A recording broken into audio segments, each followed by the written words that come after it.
Good evening, ladies and gents. Welcome to ZSR and welcome to the Twilight Princess 70% tournament called WolfDash 2. It's been a while since we had a restream given the somewhat difficult volunteer situation for TP, but hey, here we are. So welcome back and welcome to Winners Bracket Round 4, Adam versus Nimzo. Without further ado, let's mute the music. Let's switch to the layout and let's say hi to the commentator for tonight, to Brugels. Hey! Hi everyone. So I guess we're gonna be starting the race soon. Yeah. Both of these runners are very good. Both well into sub 3. So it should be a very good match, and hopefully we'll see some good runs.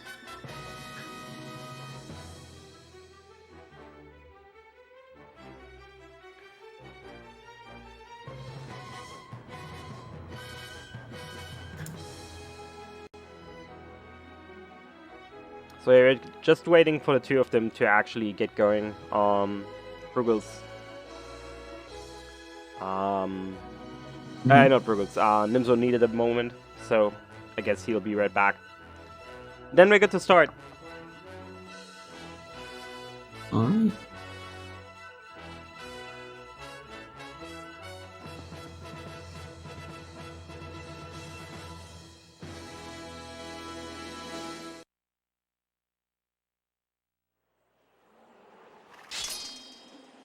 And seems like he made it back, so we should be starting any second now.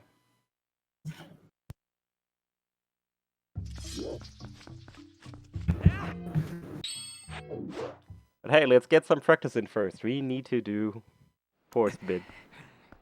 First try though, so we should be good.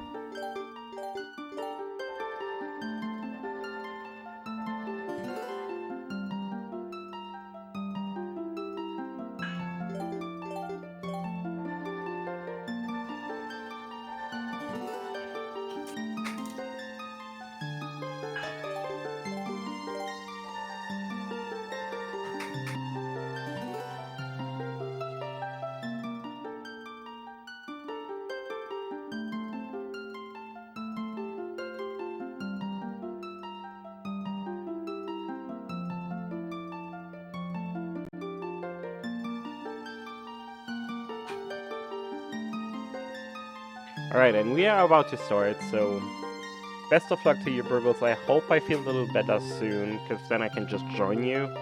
Until then, best of luck to you, and thank you. Alright. Sounds good.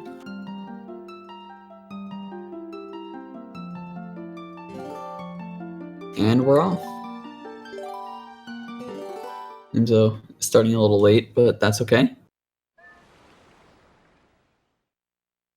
So the run starts off with a luck-based trick, followed by a frame-perfect one. So we're going to go over to the right here and pick up this rock. And we can use the rock to clip into the gate up ahead and basically skip all of Ordon.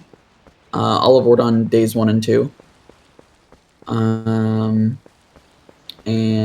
the first thing we're going to do, pretty much, is we're going to do a glitch called Back in Time. So I guess right after we clip through the gate, first try from Adam. Ooh, and going for that method. So normally in races, there's a much safer method to go for that is 100% consistent. But that was very good from Adam. Nimzo having a little trouble clipping through the gate. But okay, so that glitch, it's known as Back in Time, and basically we can void out and reset on the same frame, and that will put Link on the title screen, and then we can save, and it'll basically give us things that we have on the title screen. It'll put Ordon in sort of a weird state. So what it does is it puts Ordon in a state where we can actually go get the Iron Boots, because it sets the flag for Epona being tamed, and that's the flag for like Bo's house being unlocked and stuff. So right now we're gonna go do some early segments, and then in about 7 minutes, we will get to Bo.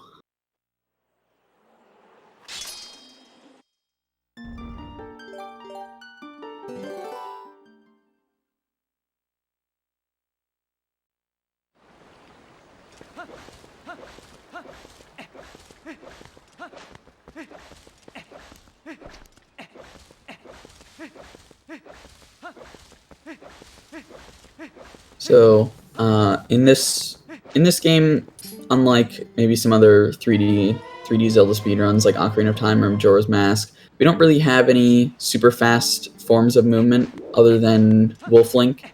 But until we get the ability to transform into Wolf, the main form of movement is just rolling around.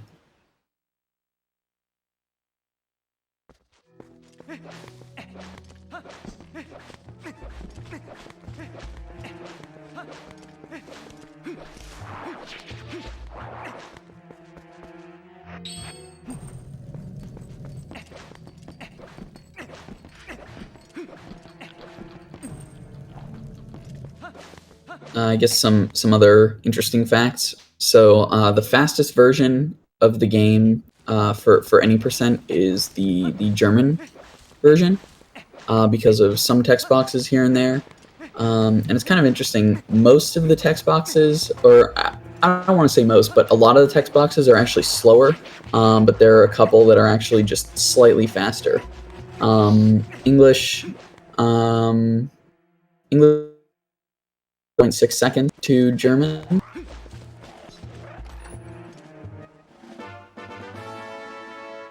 And I think German is mainly fastest for routes that get the bomb bag.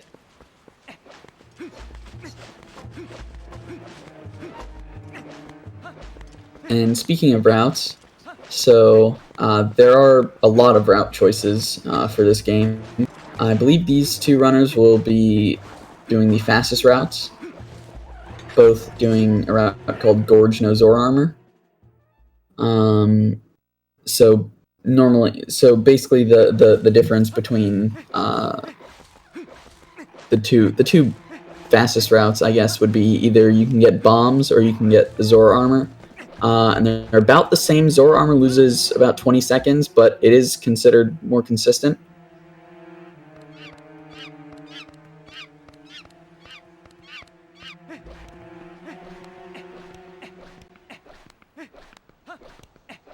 So here we have goats. So goats are really, really annoying. They can be really finicky. Generally, it's possible to pretty much do the same thing every time and get similar goats every time, but they can just be there's a little bit of RNG to them. How sensitive they are to how close you are and how far away you are can vary a lot, and can really just ruin everything. And a lot of the time, they can just kind of like run past the door and for no reason.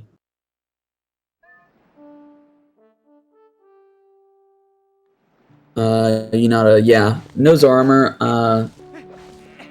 It's really up to preference, honestly. And it depends what strats you do.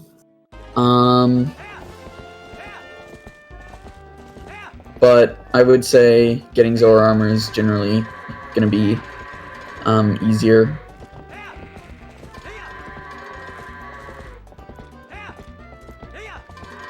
And then now we have Bo. So like I said before, because of the back in time that we did at the start, we can actually just go in and talk to Bo. And normally there's a cutscene that takes you in, but that cutscene doesn't trigger here, so we actually just have to talk to Bo over and over and over again.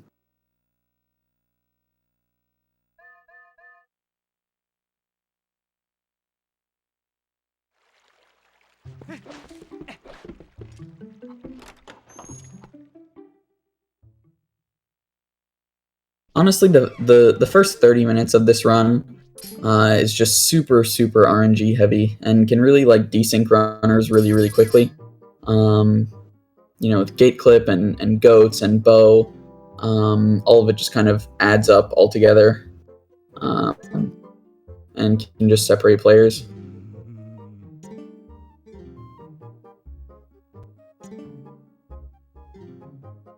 So Adam getting a decent bow.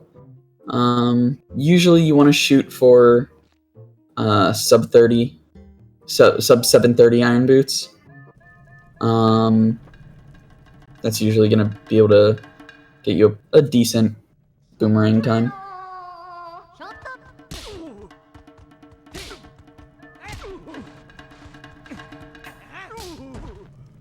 Yeah, the estimate says 330, but this should not get anywhere close to 330.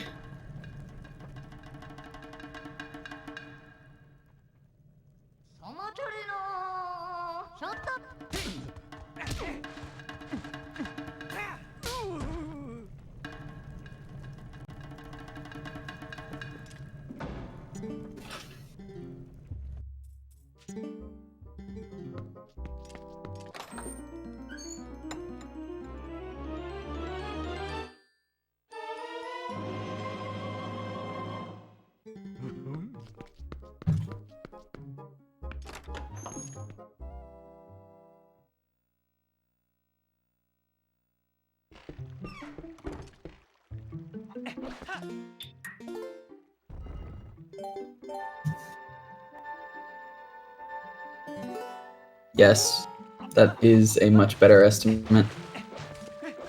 310.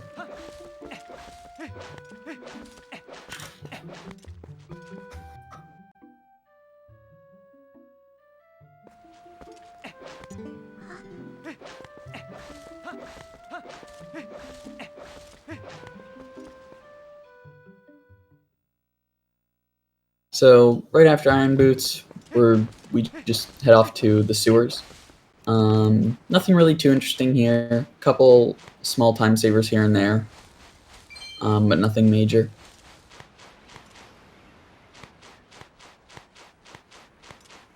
And you may notice that Wolflink actually has the sword and shield on his back, and that's because the flag that says not to have the sword and shield on his back doesn't get set until you enter Fair and Twilight, I believe. So they just appear, and Midnight just kind of clips through them.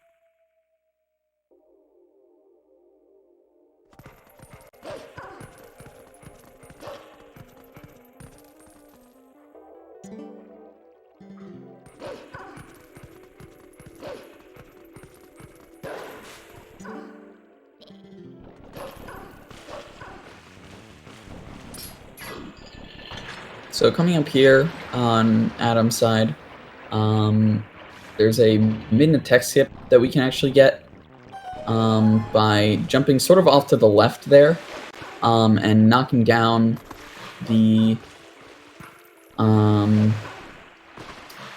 rocks, but not jumping into the text trigger, and it just saves a little bit of time.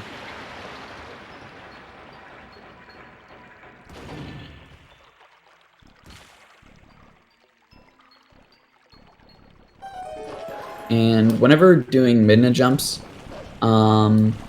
if there is midna text, there's text right before it. There's actually one frame where you can jump to midna a little bit earlier. And right here, Adam has the opportunity to, yes. So there's a jump attack you can get there. And it just gives a little bit of midna text, saves a couple seconds.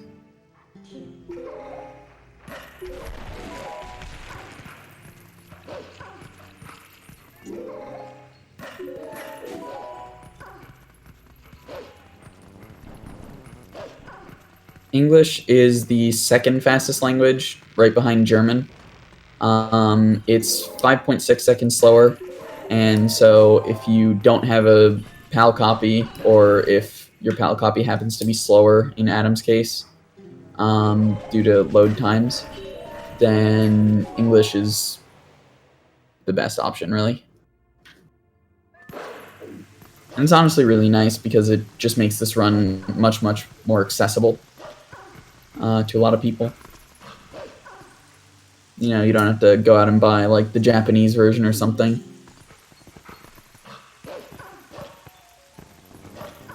Japanese is actually the slowest language because it doesn't have a glitch known as map glitch, which makes it lose about 15 minutes overall. So Adam is now going to do a glitch called Sword and Shield Skip. So we have named this Bulblin Hugo, and we are going to lure Hugo over to the Fair and Twilight entrance and use him to actually get in. So because of Back in Time that we did at the start, we actually can't go get the Sword and Shield because of the state that Ordon is in. So even if we wanted to, we can't. So it makes the skip mandatory, and basically there's a Midna trigger where she says, you know, go back and get the Sword and Shield, and a trigger behind that says that where Midna takes you into the Twilight. And so we need to use Hugo to actually jump over the first trigger and into the second trigger, so we can skip getting the Sword and Shield.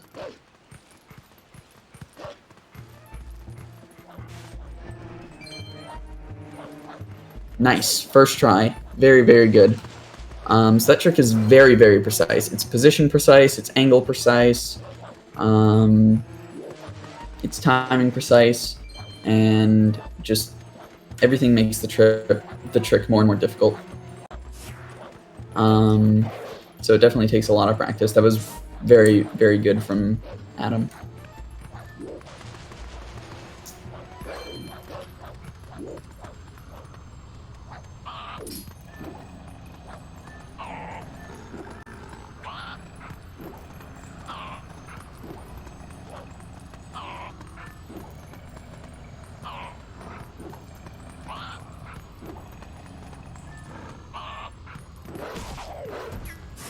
And very, very nice from Nimzo as well. Actually getting a very fast Sword and Shield skip. Very good RNG from Hugo. So making up. Seems like he made up a little bit of time.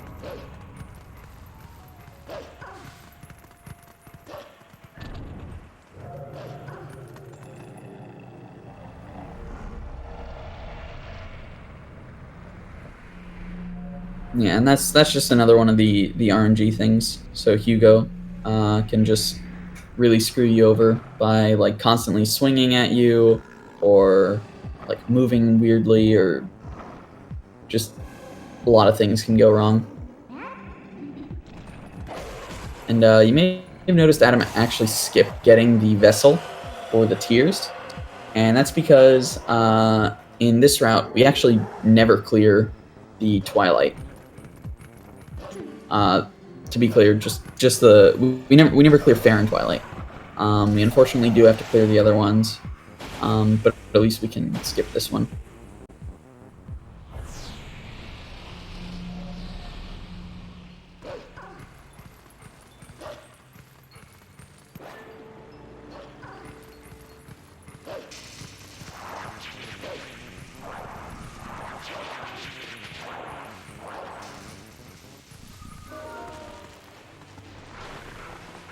So coming up in just a little bit, both of these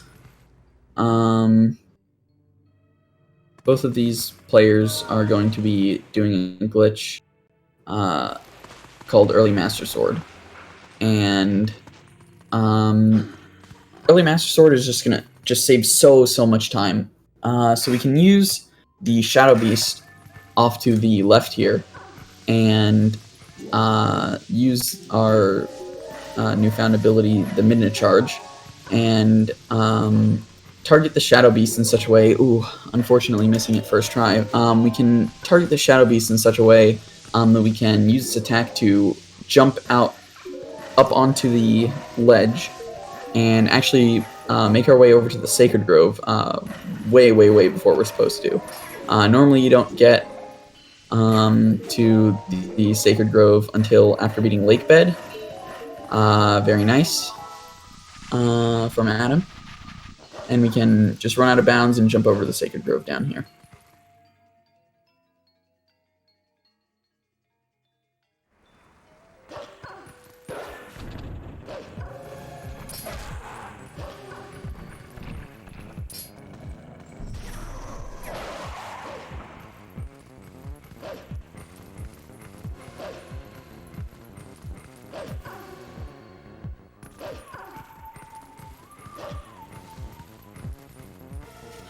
No, you would not pick up the tears. Also, high harm.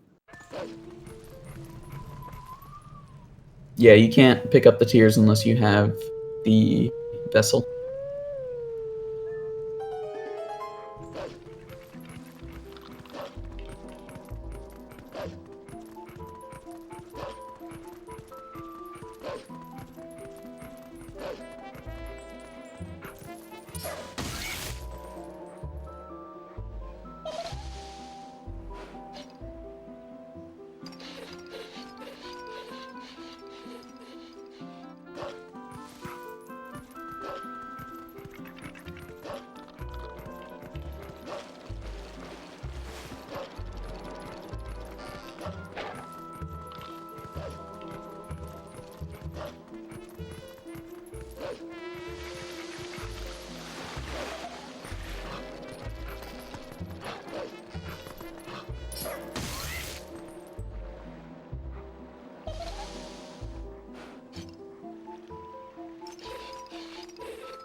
So they're just making their way through the Sacred Grove right now. There aren't really any optimizations here, nothing in particular.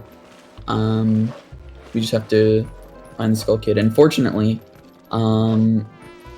it's always the same every time. He's always in the 3 same spots, so we don't have to like go searching or anything. You just memorize the route.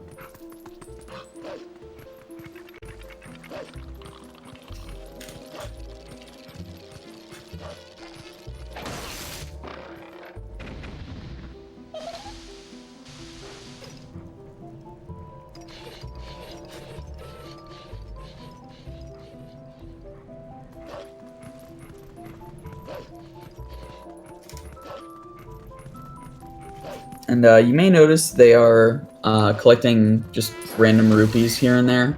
And that's because later in the run, we actually need to have 300 to fix the cannon to get into City in the Sky. And so we just want to pick up a bunch randomly. You also may notice that after hitting the Skull Kid each time, they only kill 1 or 2 of the puppets. And that's just because you really only need to kill 1 or 2 to get Skull Kid to want to blow the horn again. And every time you hit them, there's like lag frames, and it's just faster to just hit 1 of them.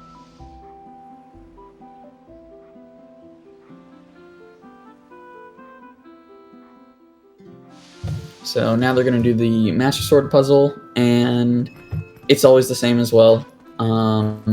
So we can just memorize the fastest pattern. And it's actually kind of funny. It works both ways. So even if you do the same pattern but mirrored, even if you mirror it, it still works.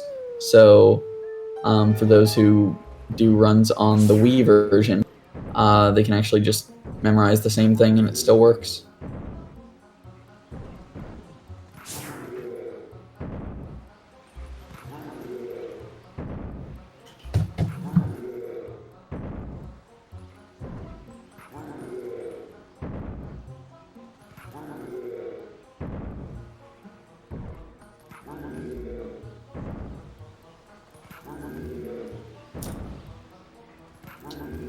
So Adam getting a 2144 Master Sword. Definitely seen better, but that's certainly good for a race. Really anything in the 21 range would be acceptable. So unfortunately, Nimzo losing a little bit of time, but making some up since Adam missed the early Master Sword jump earlier.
Just a little interesting fact. The Master Sword cutscene is exactly 2 minutes from picking up the sword. You gain control of Link exactly 2 minutes after. So that's kind of interesting, I guess.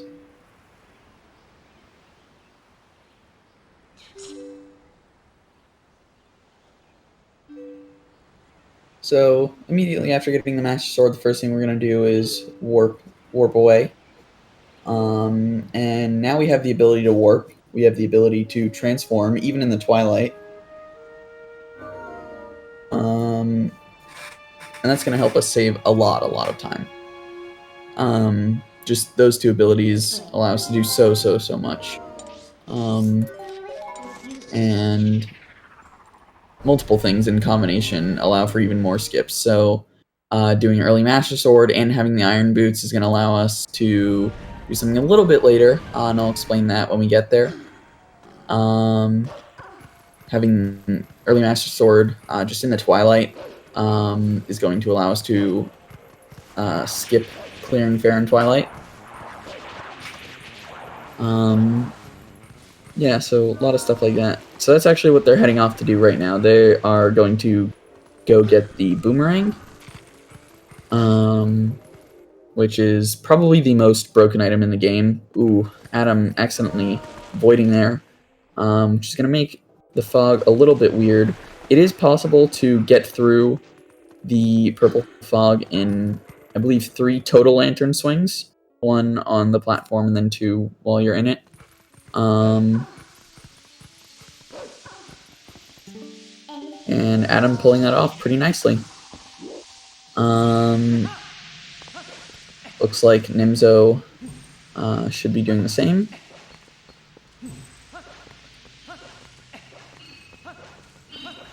Perfect. Yeah, so they are both heading off to get the boomerang, which is the most broken item in the game. Ooh, unfortunately Adam missing the second Shadow Beast there, but that's not too big of a time loss.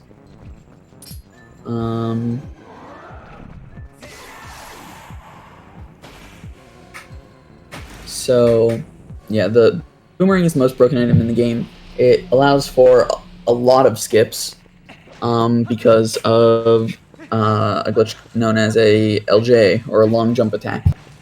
So basically, the boomerang, you can do long jump attacks off of enemies as well, but the boomerang just allows us to do it anywhere we want. So the boomerang either has to be over a void or over ground higher than Link, and then you can jump towards it. And right now, they are going to do a glitch called Back in Time Equipped, which is going to do some interesting things. It's a little weird how it works exactly. But essentially the idea is, so what we can do is we can get out of bounds and do back in time from the loading zone. We can jump attack behind the loading zone. And then as we're falling into the void, we can go to the file select and then select that file that we saved earlier at Bow. So that file wasn't just like a safety save or anything. It was so we can do this glitch called back in time equip. And the reason that we have that save specifically is because back in time equipped only works with certain locations and certain states. So it's important that we have that save from earlier. And what doing that glitch is going to do for us is it's actually going to give us all 4 of the monkeys and let us get to the mini-boss Ook early. And it's a little weird how it works, but it's not too important. Essentially just when we walk through a door, when we walk through the door to the bridge, just 4 monkeys will appear out of nowhere, and it looks kind of goofy.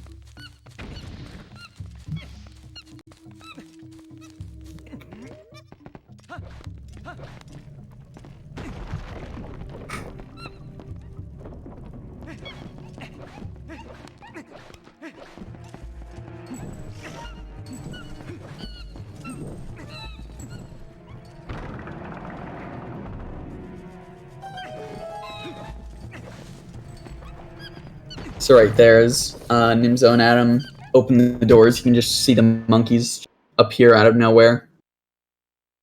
And now they just have to head off to the mini-boss.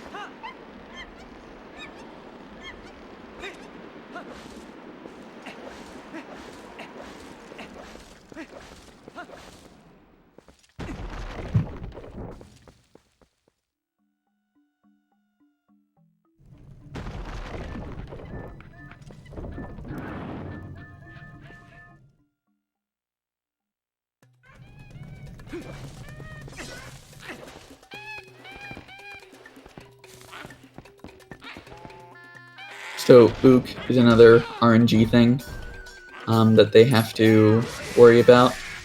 You can get the best is 2 hops, and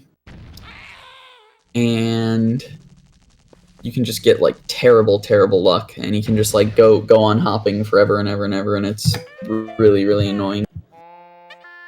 But now they are going to get the boomerang. It's actually kind of funny. So the boomerang actually talks to you right before you get it, and it only talks to you this one time. It's the only item in the game that talks to you. I have no idea why they decided to do this.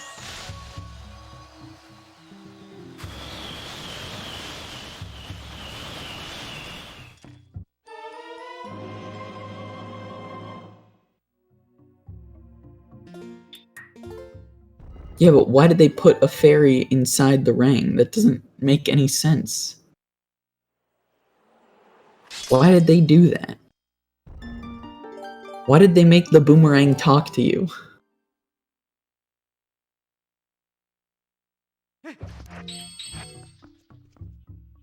Yeah, but couldn't they have just made it like a magic boomerang or something instead of making it talk?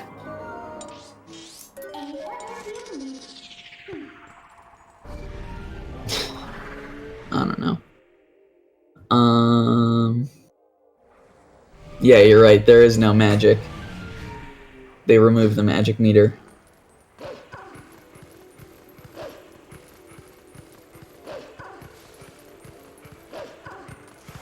So now that they have the boomerang and the master sword, I don't believe we'll only be coming back to Farron 1 or 2 more times, depending on a different glitch coming up.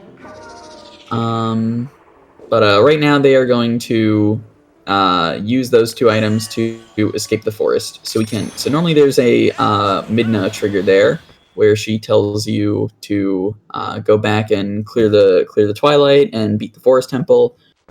We can just use the boomerang and do some LJs over that.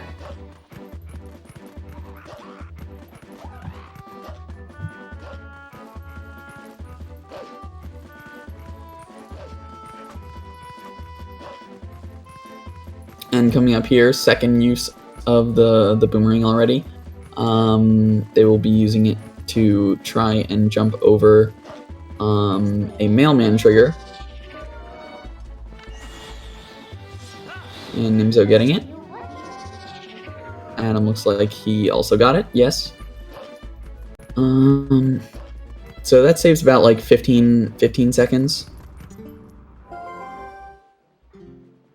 And coming up, we will have the a trick called Gorge Void, where there's 1 frame during a cutscene where we can do a jump attack into the void, and missing it loses about a minute, which is really, really unfortunate and annoying. So hopefully they both get it.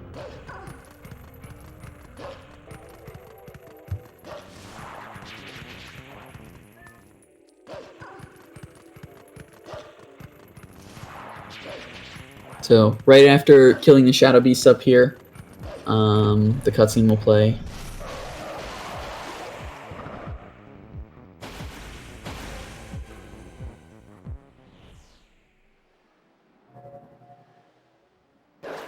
Yes. All right, Nimzo got it.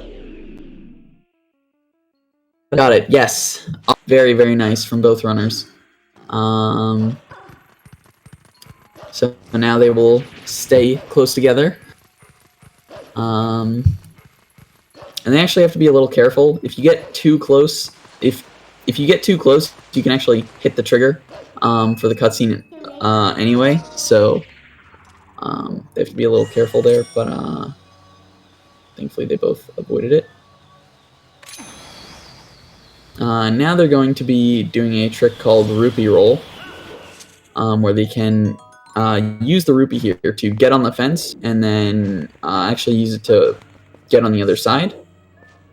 And then they can do some side hops and make it across the gorge, because they actually can't warp the bridge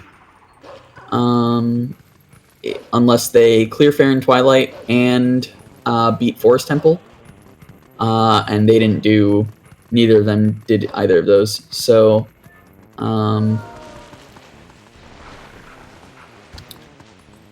yeah, so they have to do that trick. And fortunately, they both got it.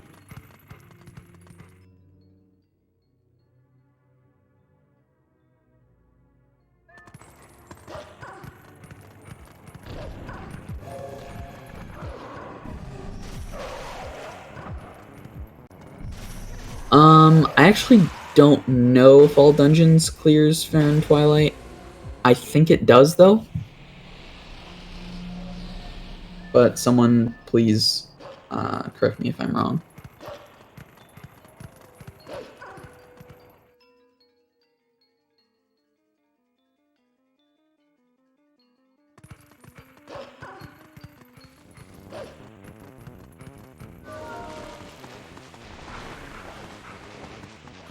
So now they are actually going to go back and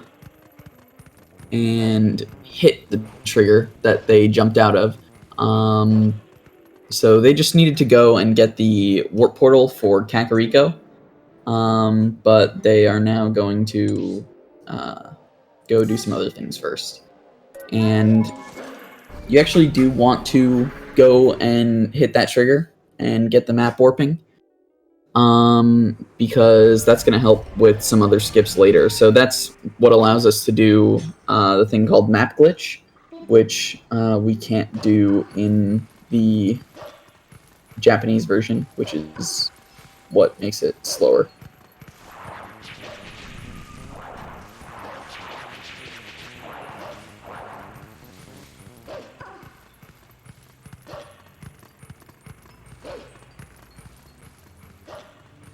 So, because they both got Gorge Void, this will actually be the last time that they go to Farron.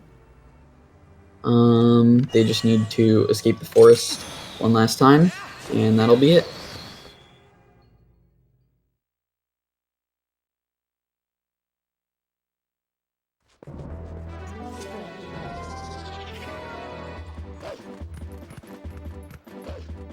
So now they're going to be heading off to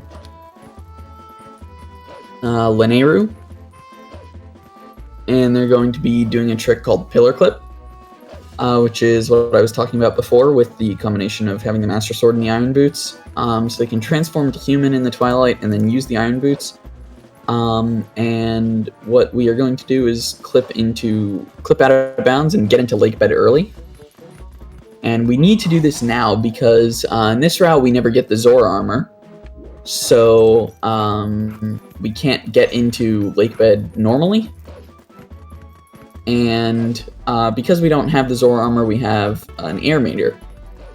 So we actually need to go in now because the water level is lower in Lake Hylia right now.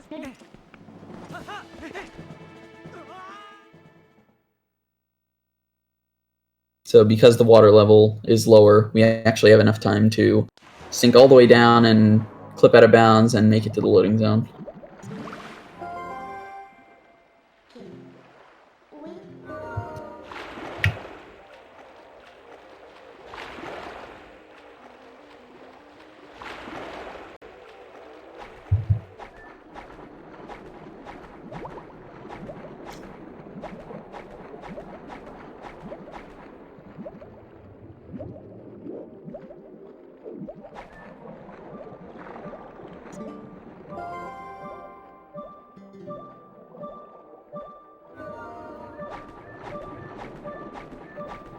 Alright, Nimzo getting the clip. Should be able to make it to the loading zone. Ooh, unfortunately, Adam not getting the clip. That's going to lose him quite a bit of time. It's really unfortunate. One of the things that makes this game so difficult to run is just how punishing failing all the tricks are.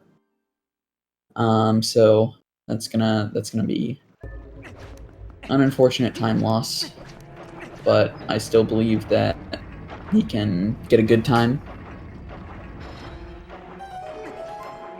So now that once we actually clip into Lake Bed, we can just save warp, because once you have the Master Sword, save warping actually just puts you through the tunnel. If we didn't have the Master Sword, we actually wouldn't be able to do this. I guess one, because we wouldn't be able to even get into Lake Bed early, but we would just be stuck at the start of the dungeon.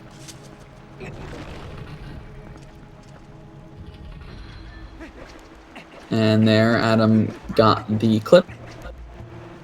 And hopefully he makes it to the loading zone. Yes, very nice. You also may have noticed Nimzo using the boomerang once, doing some LJAs, double LJA right here. Just saving quite a bit of time getting around the dungeon. In the other room, normally you would need bombs, but we don't have bombs yet.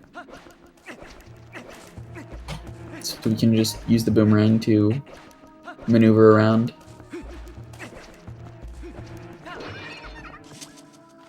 So we're actually going to get Uku here because, once again, we do not get the Zora armor, so we would have no way of getting into the dungeon. And Uku is just going to make it so once the water level is raised, we can actually get back, because it is required to beat Lake Bed.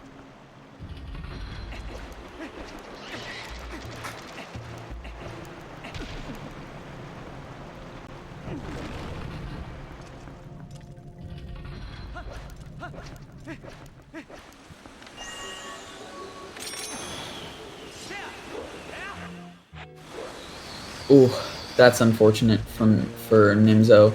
That's going to lose quite a bit of time as well. Maybe giving Adam some time to catch back up.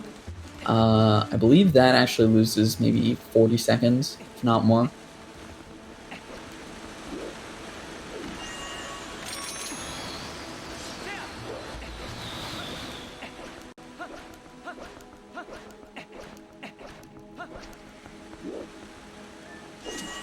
but it seemed like Nimzo was able to get back fairly quickly. Failing that LJ is actually really stupid. I don't exactly know why it happens, but it just has to do with like something weird about the boomerang.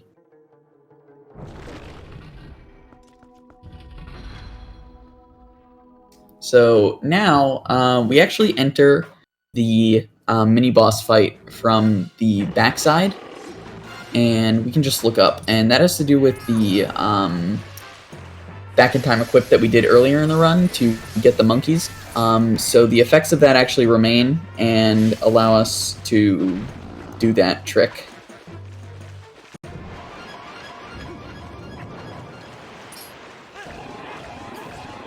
And it's actually possible to one cycle Deku Toad, and Nimzo very nicely getting it right there. You can, if you have the Master Sword, you can do 10 individual slashes, but it's quite difficult. The slashes are frame precise. You only have about 3 frames in between each slash to press the B button. So it is very precise and takes quite a bit of practice, so that was very nice from Nimzo.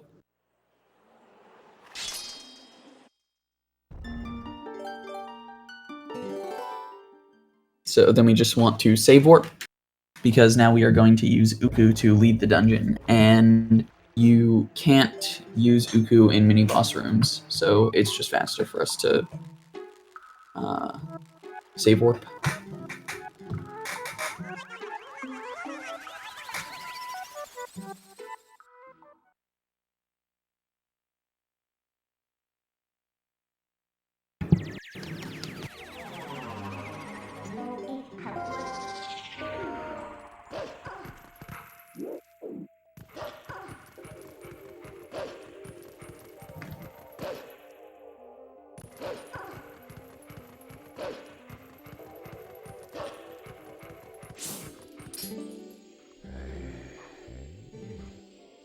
So the next thing they're going to do is go up to Zora's domain, and there's a nice time save coming up here that looks pretty cool. So we have to fight this Boblin who rides a Cargrock, and most enemies, when they touch water, instantly die.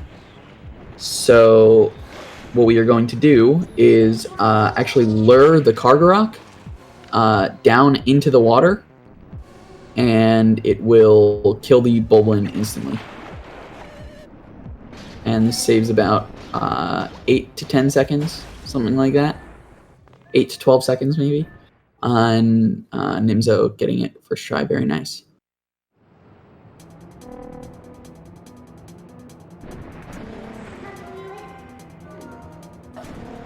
So now there's another time save. It saves about 8 seconds coming up here, 6 seconds or so, 6 or 8, where we can actually clip out of bounds here. Yes, Nimzo getting it. It's fairly easy, fairly imprecise, and it saves some time from not having to like maneuver through the cave. And you can also maintain your height a little bit better, and not lose time.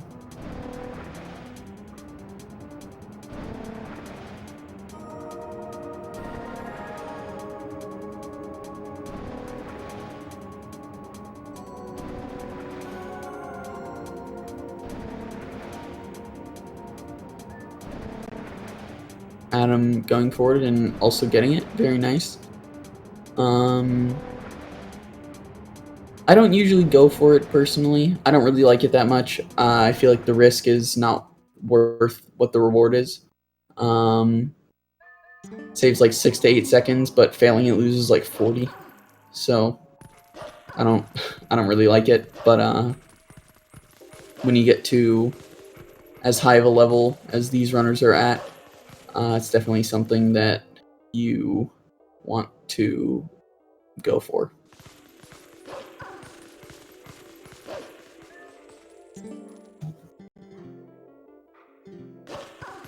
Hello. Hello. Oh, hi, Judy. I thought I would commentate for a bit. Well, I appreciate that.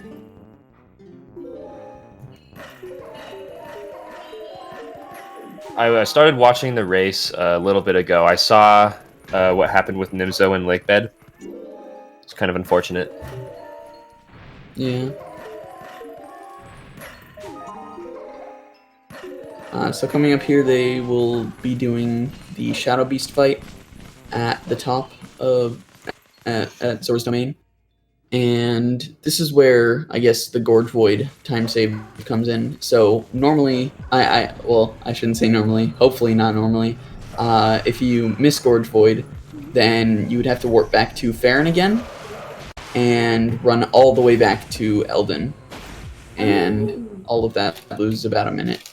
But, fortunately, they both got it, so they can just warp straight to Kakariko. Nimzo was really close there to accidentally hitting the wall before hitting the third guy, which would have made him have to start over, but luckily he didn't.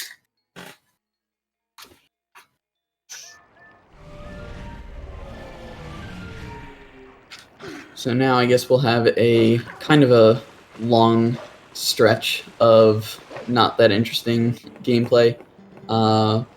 We will just be clearing the Twilights, Elden Twilight, and then immediately after Linearu Twilight.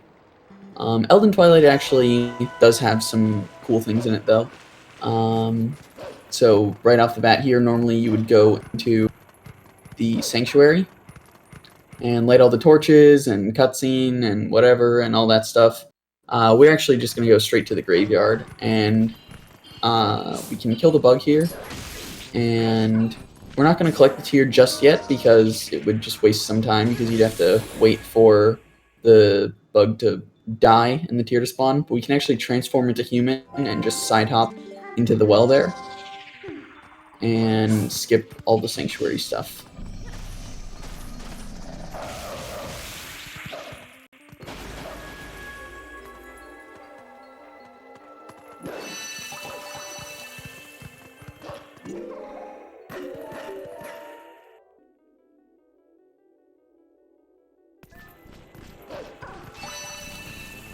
And then from before, when we killed the bug, the tear is just there, so we can just run by and collect it.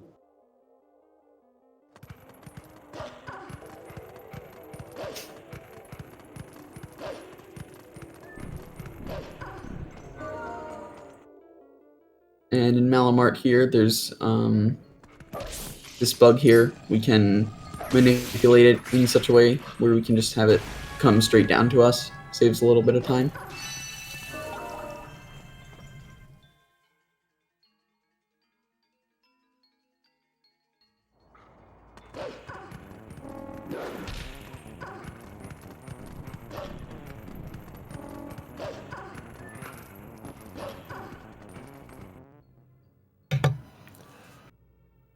Looks like Nimzo has around a minute, give or take, on Adam at this time.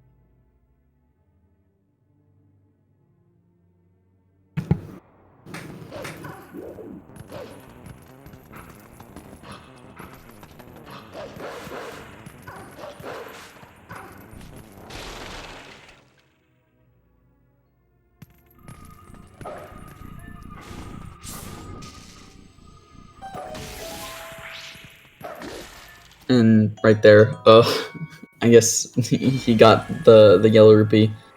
Nimzo just went off the side there to collect more rupees, because again we need to have 300 by the time we have to get to city.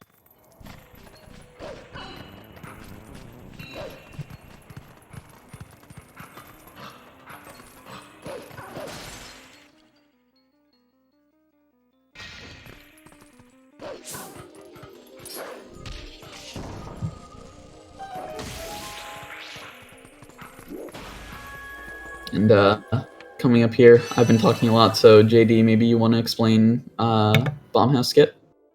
Oh yeah, of course.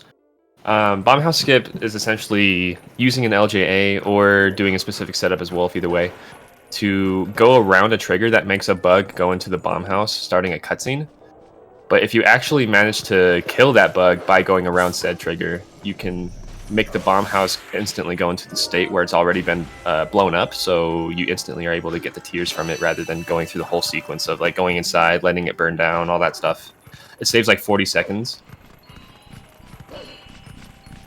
Nimzo just did the wolf setup, which is slightly faster, give or take, depending on how it's performed. See what Adam does here. Yeah, the wolf setup is definitely more precise, though. Oh yeah, absolutely. And there's a lot of risk. Yeah, so most people go for the human version, but like a lot of tricks, once you get to a higher level, you just want to save any time that you can. I always do the human method in runs simply because I feel safer about it for the moment. And plus I did some timings, and the way I do the human way seems fast enough that it pretty much evens out with like the way I do the wolf setup. But it's different for everyone.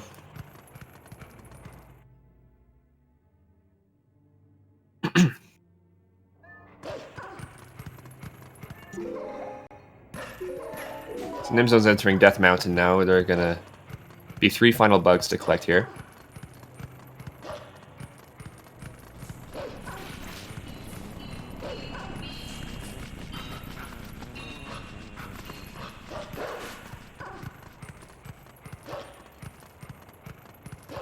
Nimzo he just did something there where you can climb up that that platform at a very specific angle, and doing that actually skips the climbing animation.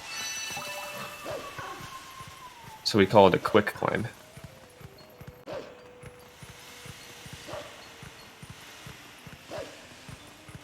And something else to mention, I guess, since we were passing the Howling Stone there,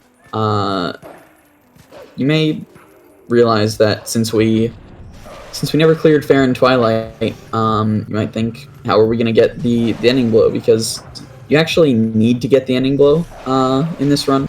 You can make it all the way to the end without it, but once you get there, you can target Ganon. It'll say A, like press A at the bottom of the screen, and just nothing happens. You won't be able to finish the game. So we have to get the ending blow. We don't howl at that Howling Stone, but we howl at a different one in Linearu. And the game always gives you the hitting skills in the same order. So you're always going to get the ending blow first, and then the shield bash second, backslice third, so on and so forth. So it doesn't really matter where he is, just as long as we get the Golden Wolf to appear.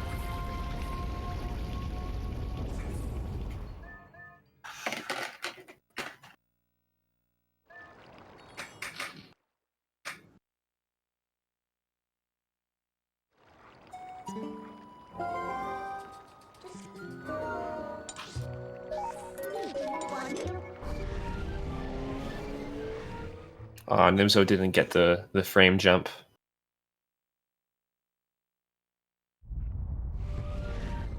It's not faster at all, but you get to see something quite funny from Mallow. Yeah, you can like jump attack Mallow and like break his neck. Pretty much, yeah. It's like a 90-degree angle, just straight up. Adam also not getting it.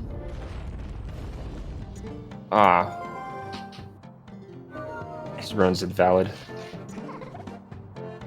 Nah, it's okay. They can redeem it with the next frame perfect input. So, coming up here, there's 1 frame to do a side hop out of a Midna text trigger.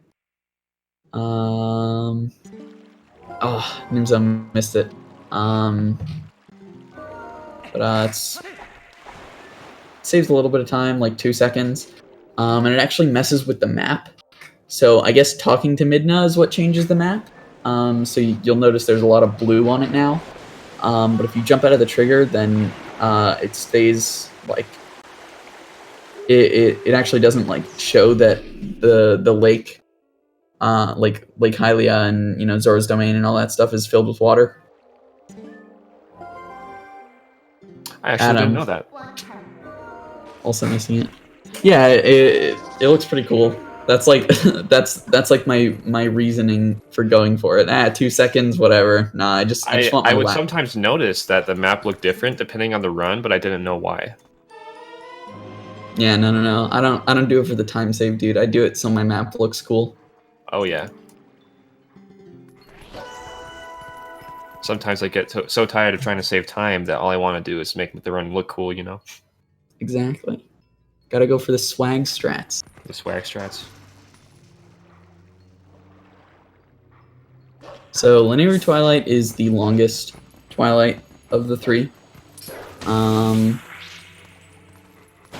Just because of one bug that's super far out of the way, all the way in Castletown, for absolutely no reason. Like, at least they put... Like, it's just so dumb. At least they put, like, other bugs along the way, or, like, in that area, then it might have been, like, a more reasonable, but they just, like, put one all the way off to the side. Yeah, Sherlock. So, I mean, first things first, go to ZeldaSpeedRuns.com. But you can also join the Twilight Princess Discord, which you can also find on ZeldaSpeedRuns.com. And all of us are super chill and willing to help people learn the game.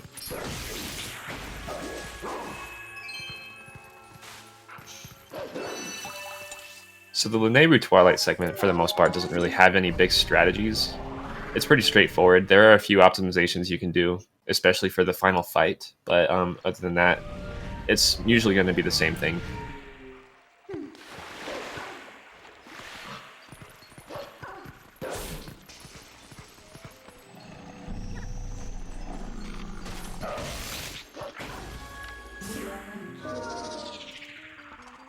Oh, Adam fell in the water. That's a really annoying time save, or time loss, sorry.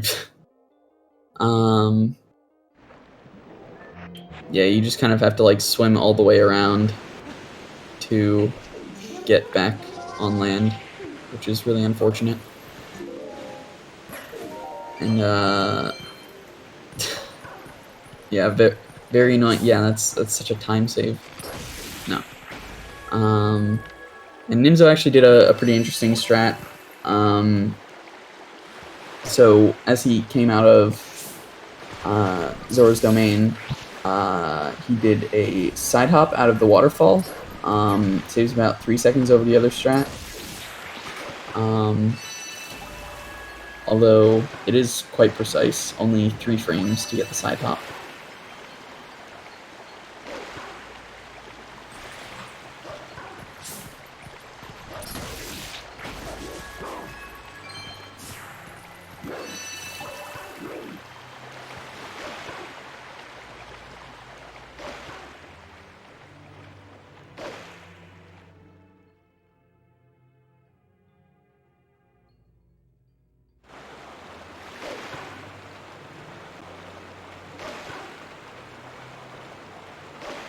And actually, I guess we forgot to mention before, the reason that they transform here in Zora's Domain and jump into the water is to skip a cutscene with Rutella,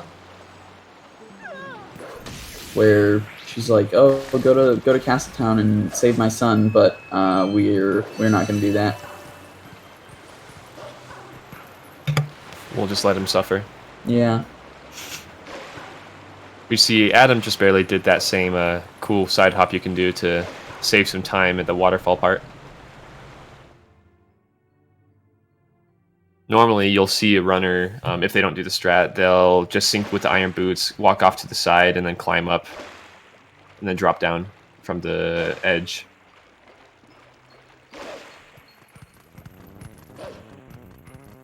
Yeah, those lily pad bugs also can be very trolly.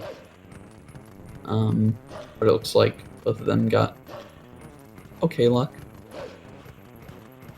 Yeah, Adams was pretty good. They can definitely be really annoying.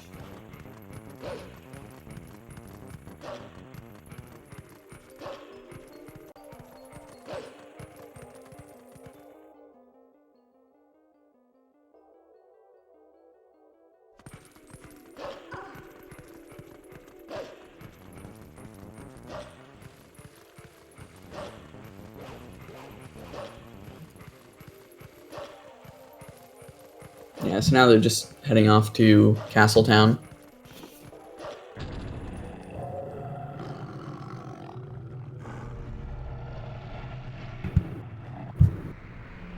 And they're getting warp here, which I guess that's one good thing we get from the bug being all the way over there. The Castletown warp definitely saves some time later in the run.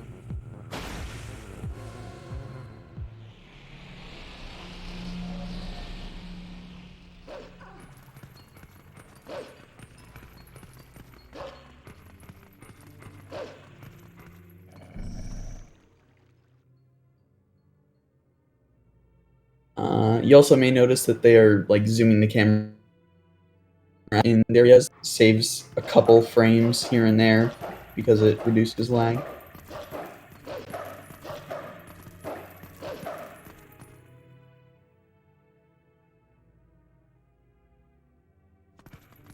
And what you'll see Nimzo doing here is he's actually dash canceling through Castletown instead of normally running, because it is a little bit faster to do so because of how slow Link's default running speed is in this area.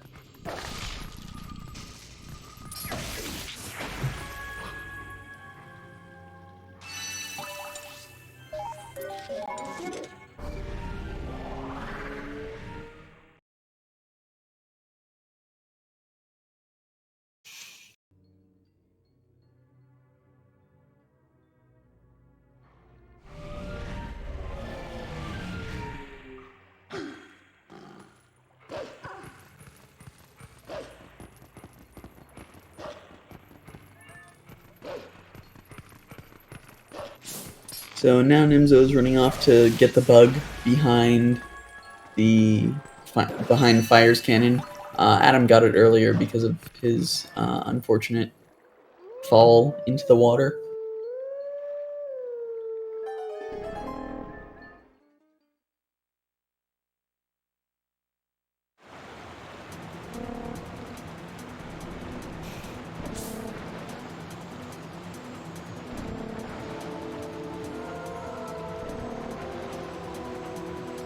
And you'll notice Nimzo flying past the first bug there, and that just saves like a fraction of a second because the bug ends up flying in front of you and into the path that you need to go.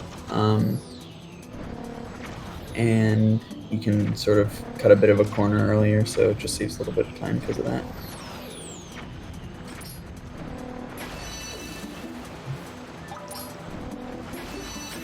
Once Nimzo collects the last bug here, he's actually just going to purposely bonk against the wall and then leave this segment because there's no point in finishing the rest of it. And also doing so will bring you back to Lake Hylia at the spot where you're right next to the final bug you need, which is also super convenient.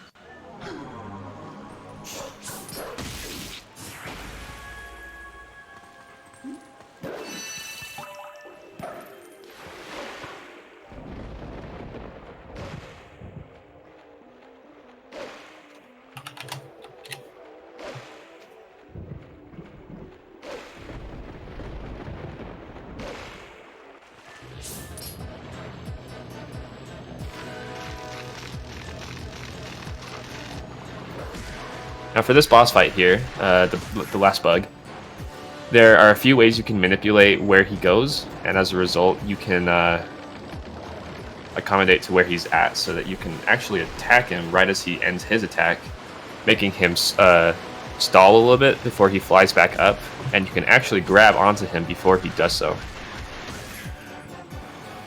It's like what Nimzo just did there. Yeah, and going into like the first person there just like manipulates the bug.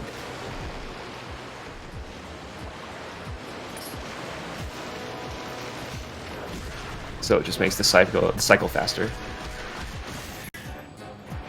Yeah, it makes the bug like go sort of in front of you, because the platforms are longer than they are wide. So by like going into first person, the bug like goes in front of you, and then you have like more space to jump back.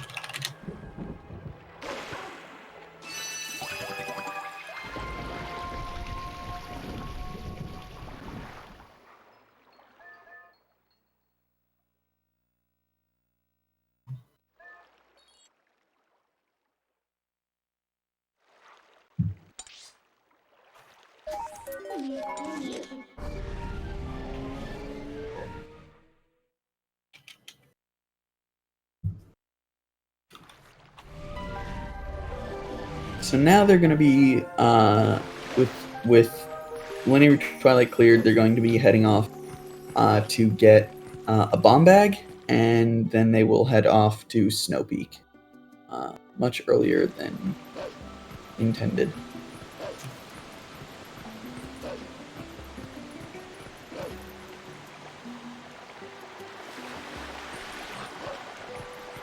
The way you can reach Snow Peak early is actually through map glitch, which is strangely enough not possible to do on the Japanese version of the game, which is the main reason why the Japanese version is actually nowhere near the fastest version. But anyway, map glitch is performed when you go into the map menu and call Minda at the very same time on one frame.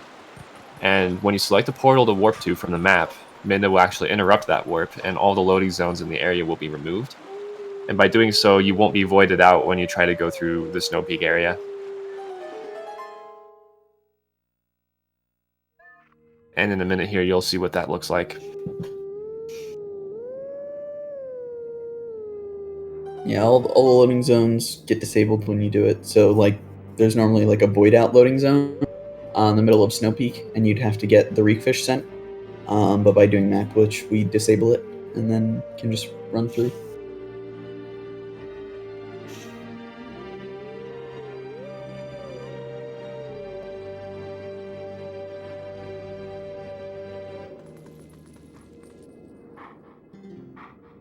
Now, this Howling Stone that Nimzo's using right now is the most optimal one for where the Golden Wolf gets placed, because after we do Minda's Desperate Hour, he'll basically be right next to where you need to go. And then you can get the ending blow from him.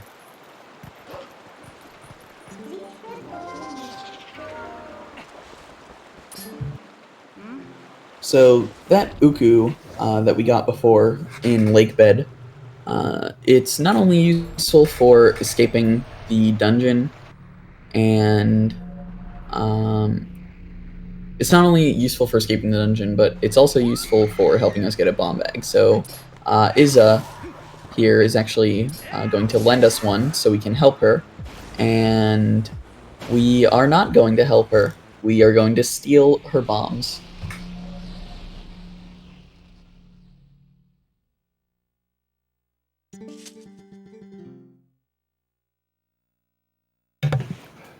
When Nimzo steals the bombs, what you're probably going to see him do is leave 3 of them where Izza is, and then warp away, basically leaving her to die. Which is kind of funny, but it's actually slightly faster because of the way you can quickly drop the last one and lead it right into opening up Uku. There's a small optimization.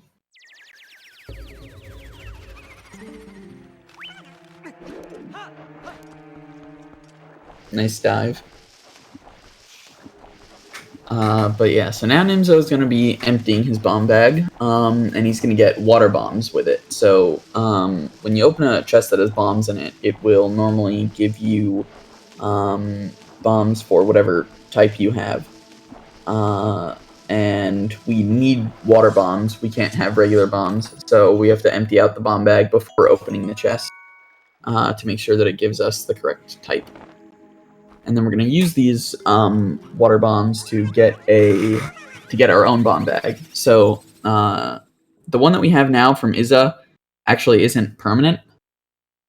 If we save warp or die, then the bomb bag will go away. And we save warp quite a few times in this run.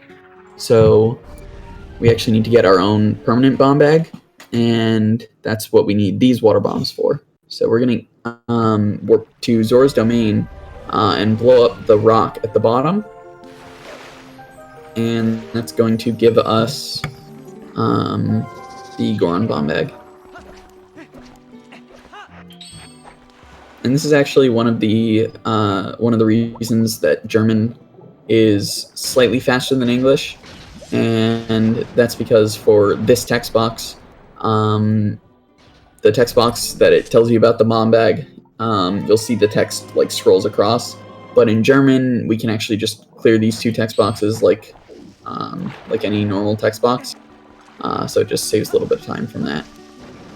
And like with the other bomb bag, Nimzo and Adam are going to be emptying this one as well, because they need to get water bombs in this one.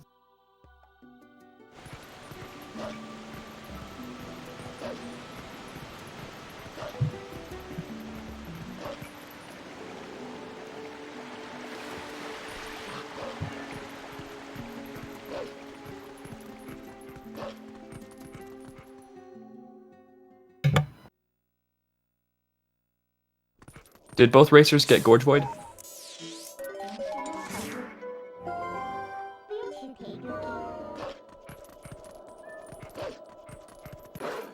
Yeah, you know, neither of them are getting the Zora armor.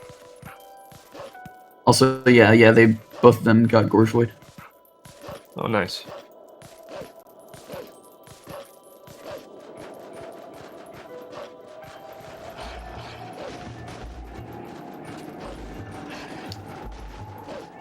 Yeah, right. I don't know if you guys saw, but right as Nimzo entered like the Snow Peak area, he did map glitch where he like opened the map and tried to warp away, and Midna interrupted it. And you'll see that glitch be done one extra time in this run.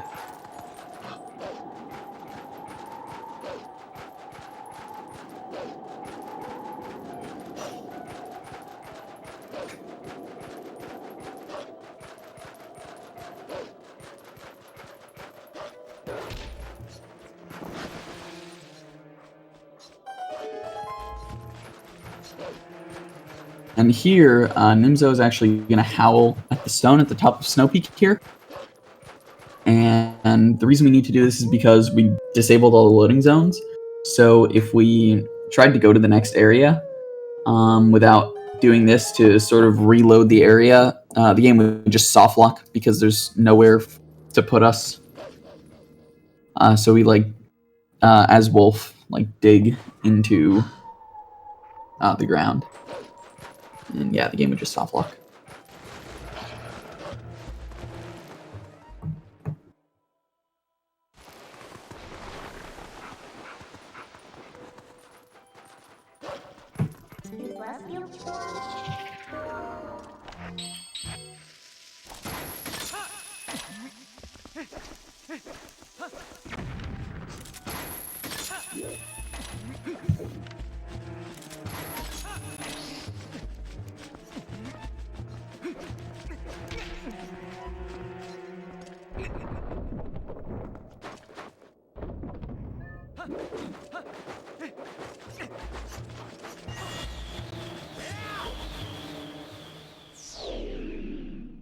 So right there, Nimzo did a long jump attack since the boomerang was over a void, so he could jump towards it. And the reason for that is to skip a fight with the Shadow Beasts. Saves a little bit of time, and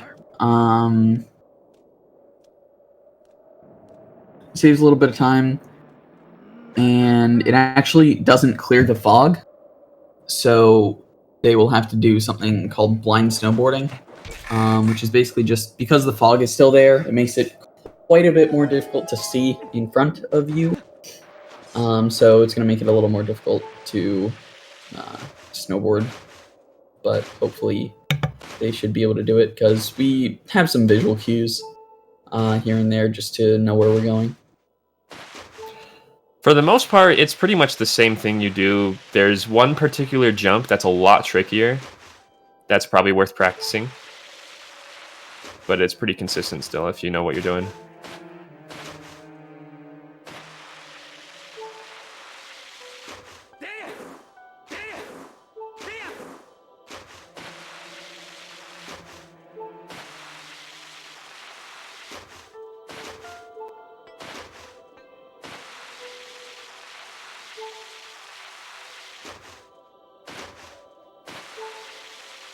Very nice, Nimzo getting it first try.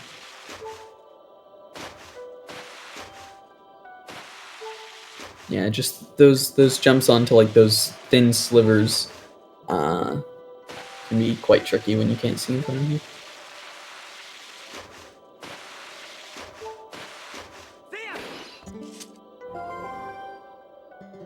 And it actually is possible to get around that min-detect trigger right there that Nimzo jumped into. Saves a teeny tiny little bit of time if you get it quickly.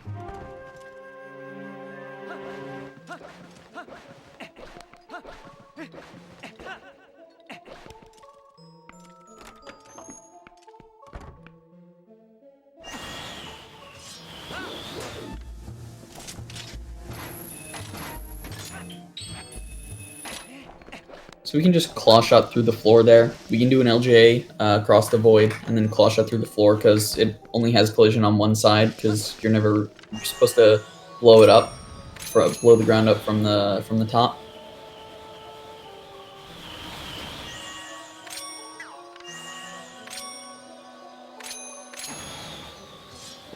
The min-attack skip is very, very easy. You just kind of have to do some like simple jump attacks.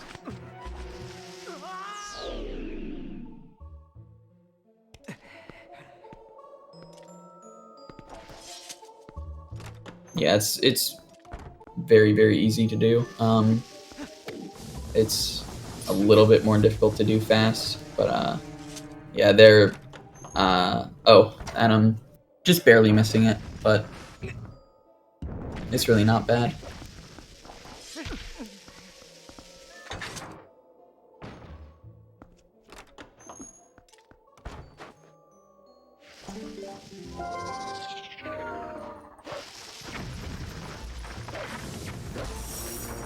So right here, Nimzo is going to get damage invincibility off of the freeze art, and then jump between the freeze art and the wall, and actually clip out of bounds, and then open the door backwards and just get into the mini boss room.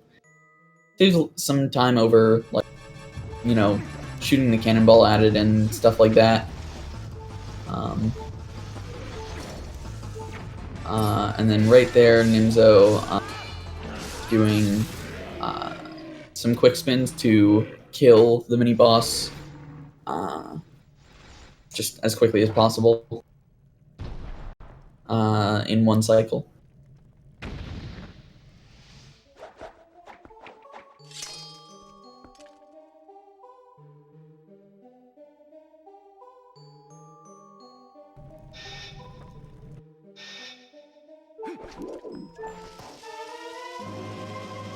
So now Nimzo has the ball and chain, and he's going to go back here to get an orange rupee, because, you know, once again, we need to get 300.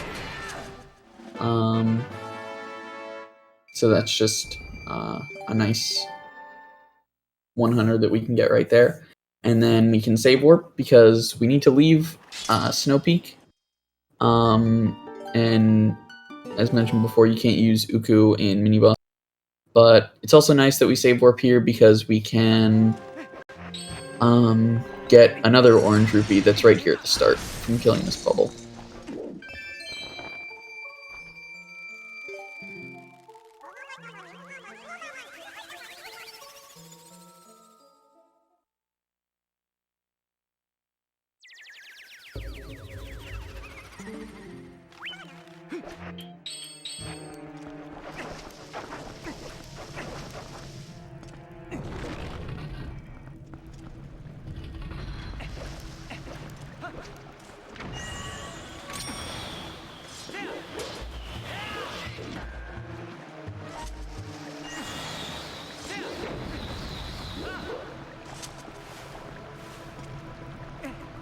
So now Nimzo has emptied all of his bombs and can open this chest right here. And now we have a permanent bag with water bombs, which is very nice because we actually need to use bombs quite a few times throughout the run. And they technically aren't required for a lot of those places, but because we don't have the Zora armor, the one place that they are required is for Zant later. So there's an underwater phase of Zant, and we need water bombs for that. Because similarly, right, coming up right here after this very interesting boss key skip,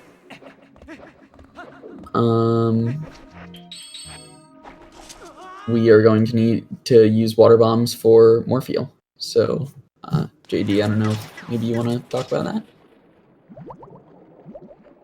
If you're still here. Oh yeah, I was just doing something, sorry. No worries. Are you talking about Morpheal?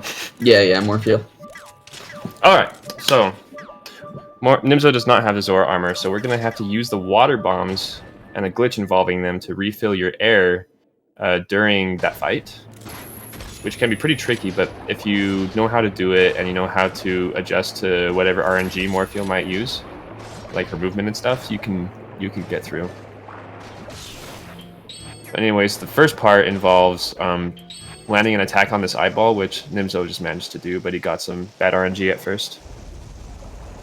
And what he just did there is he used a glitch that involves pulling out a water bomb.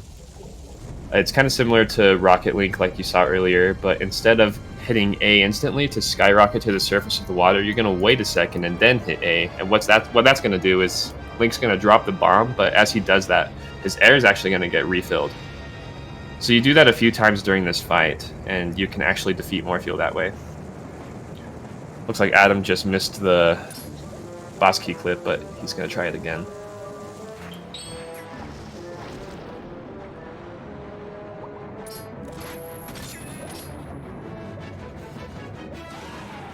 And when the cutscene starts where Morpheal is starting her second phase, Link can actually start floating up during that cutscene. And that's what the bomb he used was for, so that Link can refill his air while he's up there. That way, you're a lot closer to Morpheal when the fight starts, and you're able to more quickly get to the first cycle. And hopefully this is the last bomb Nimzo has to use. Typically the standard is using 2 bombs to fight her. Basically, he's going to grapple onto her from right there. And after the 4th hit, he's going to do a regrab, which is basically force unequipping the iron boots using the item menu. And by doing so, you don't get flown off, which is super important. And you can actually claw shot back onto her again. Depending on the position she's in, it can be impossible to do that. Like maybe she'll be turning or going up or down in a way that you can't quite reach her again for the regrab after letting go. Which can be dangerous too, but there's a way to make it pretty consistent. And Nimzo just successfully ended the fight, and Adam's going to be starting the second phase here. Yeah, and it is actually possible to do Morpheal with 1 bomb, but that is very, very luck-based.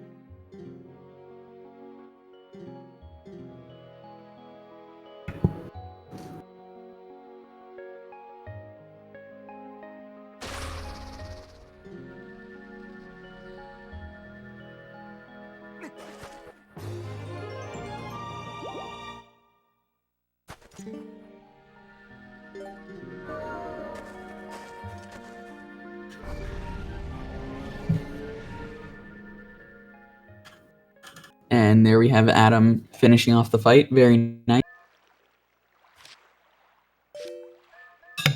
Yeah, it's good to see that they both made it just fine. It's a pretty hefty time loss when you accidentally die to Morpheal, or you drown because something got messed up. Yeah, it's like minutes, honestly. Not sure exactly how much time.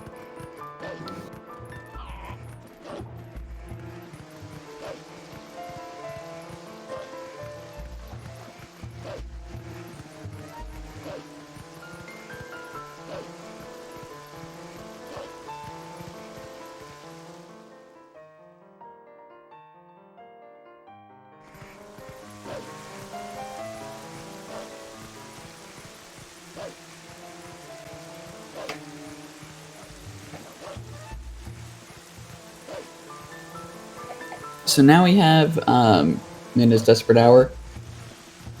We're like Midna's Desperate 6 minutes. Yeah, that's pretty accurate. And it's actually really nice. It's one of the few splits that has very little RNG. So it's very good for us.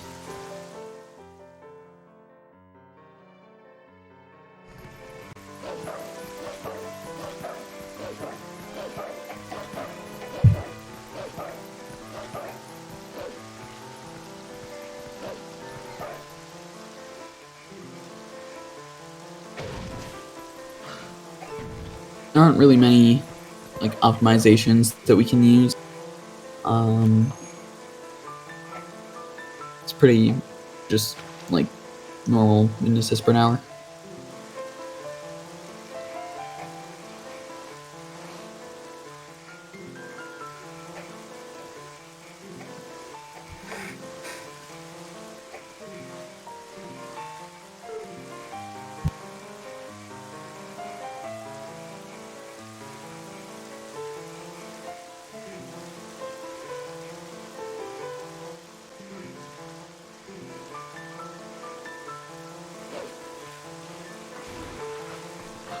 It's actually possible to get like a sort of cutscene with the cat there. I'm not exactly sure.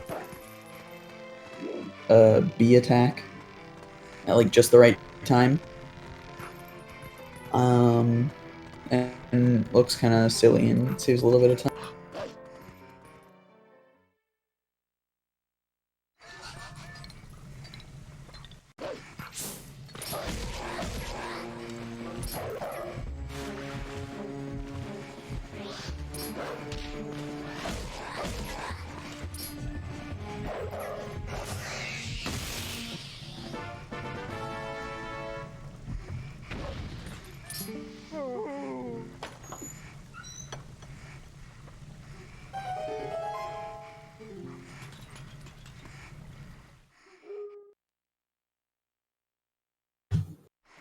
So now we can get into the sewers here of the castle. And that water there, if you actually, so normally just if you fall in as wolf, you can just climb right out. But if you actually transform to human, since normally you're not supposed to have the master sword here, if you actually fall in as human, you actually can't get out. I don't know why they made it that if you're human you can't climb up, but it's really weird. So I think you just have to save warp.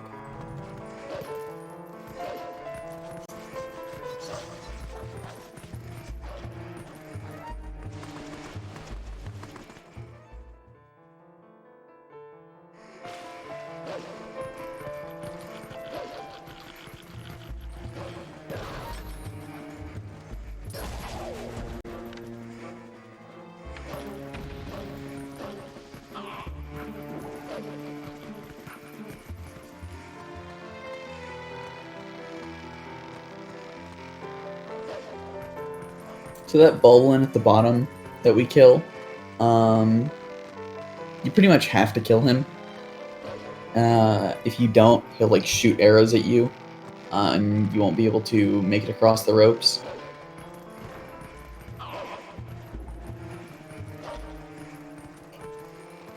And if you do it just right, you can hit him into the water, which is a little bit faster. And we can also do some jump attacks there. off of the ropes, which just saves a little bit of time.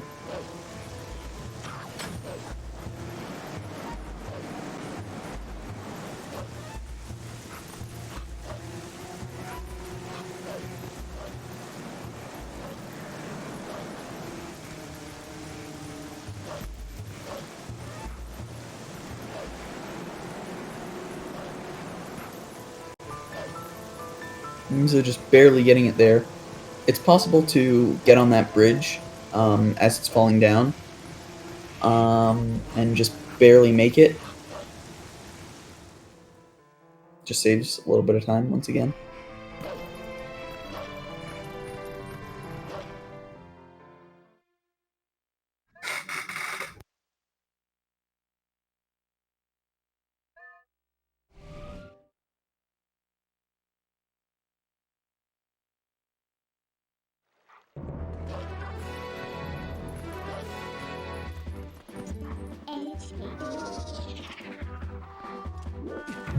So right now, Nimzo is going to here get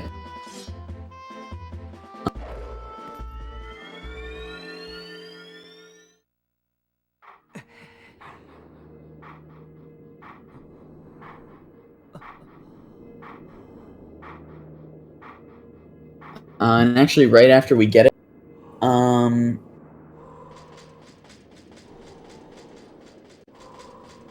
right after we get the ending blow, it's going to put us in Farron, because that's where it thinks we should be, I guess. But that doesn't really matter. Right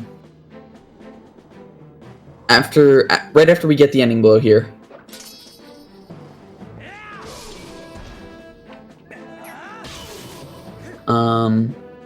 yeah, right after we get the ending blow, it'll put us in Farron. And but that doesn't really matter because we can just warp away. And we actually want to warp away here, which is why it's so convenient to get it right now. We want to warp to Arbiters.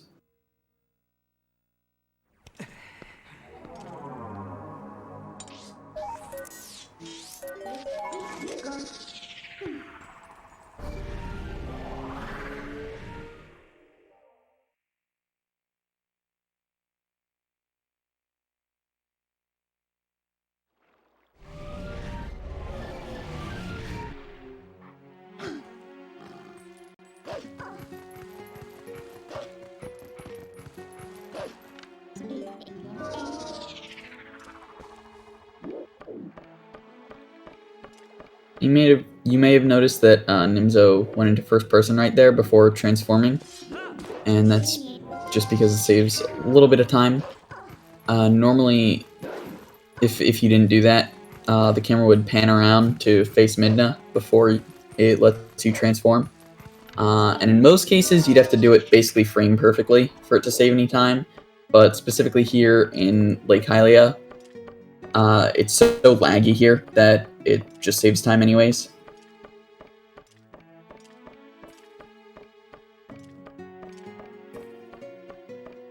You know, I'm actually not sure. I believe the Golden Wolf would be there, but I'm not sure. I'm pretty sure the Golden Wolf would be there and you would just get the second hidden skill.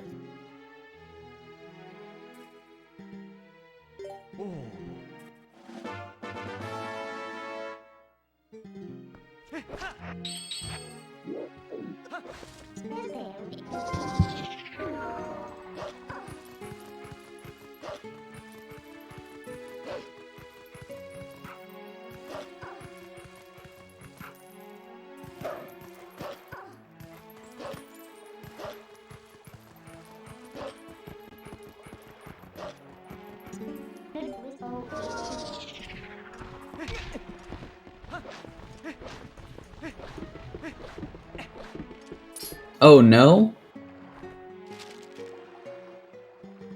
Oh. Yeah, I guess post MDH. So I guess after you do Midness Desperate Hour, then the Golden Wolf wouldn't appear.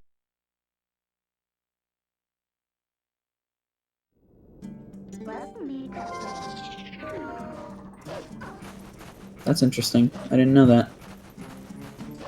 Thank you for clarifying, Adam.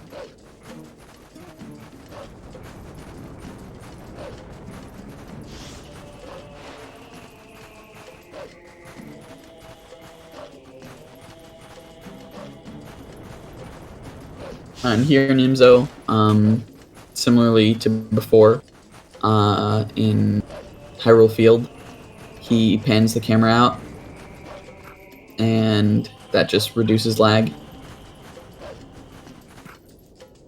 It's actually super laggy in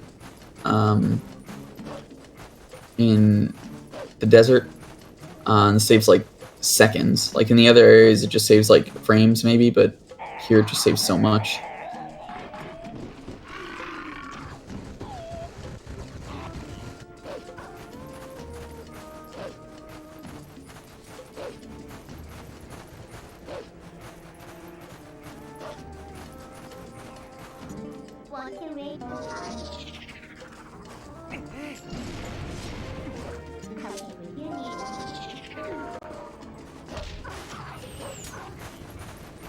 So right here, normally you'd have to get one of the boars and use that to smash through all of the wooden fences and whatnot, but we can actually use the ball and chain since we have it early to knock down the post, and then just we can kind of clip through the side of the wooden fence there. And right here, we are going to be doing map glitch once again. And we're going to do that to skip going through the Bulblin camp here and getting the small key and all that stuff. We can actually, because we do map glitch, it disables the void out loading zone. And then we can get out of bounds here and jump attack out of bounds and hit the trigger for the King Bulblin fight. The trigger for this fight basically goes infinitely up and down, so even if you hit it while way underneath the map, you'll be able to get into the fight. Yes.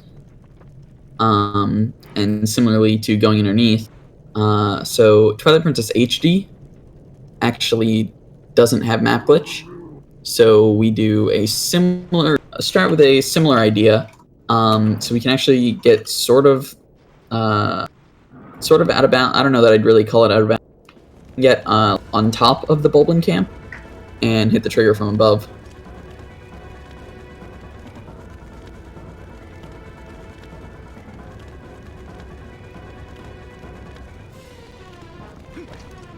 And then we can just finish off King Bulblin pretty quickly with some quick spins.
So we're just going through the first couple rooms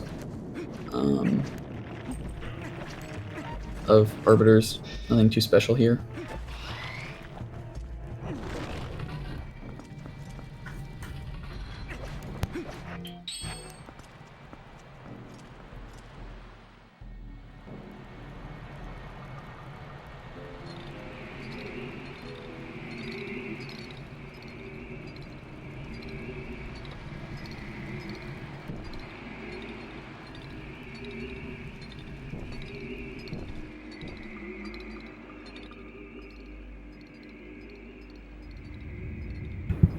But right here, after this cutscene here, we are actually not gonna fight first Poe. We're just gonna go off to the side and do a trick called Poe One Skip. So we can use the boomerang and LJ over to this pillar over here, sticking out of the sand. We can actually use it to we can actually clip up on top of it and then get over on this ledge and sort of go through the dungeon backwards because we're actually going to be fighting the fourth Poe first.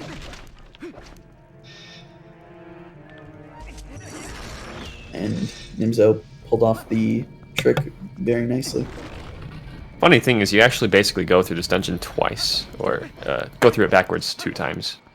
After you do all the Poes, you get the boss key early, and then you go through a few rooms backwards to get to Death Sword and get the spinner. Yeah, it's really interesting. Mm-hmm.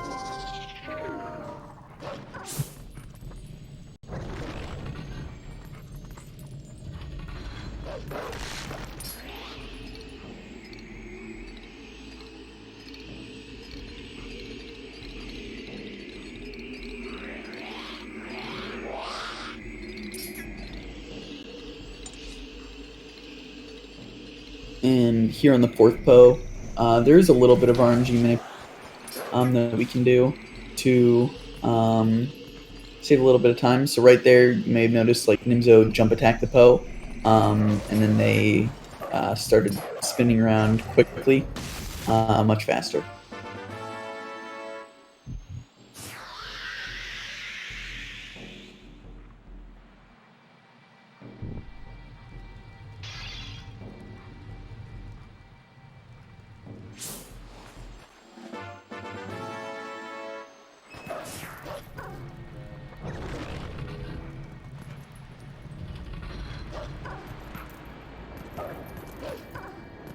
So you can actually get the Poe scent off of any of the Poes, and because it's faster to skip the first one, you just get it off the fourth one.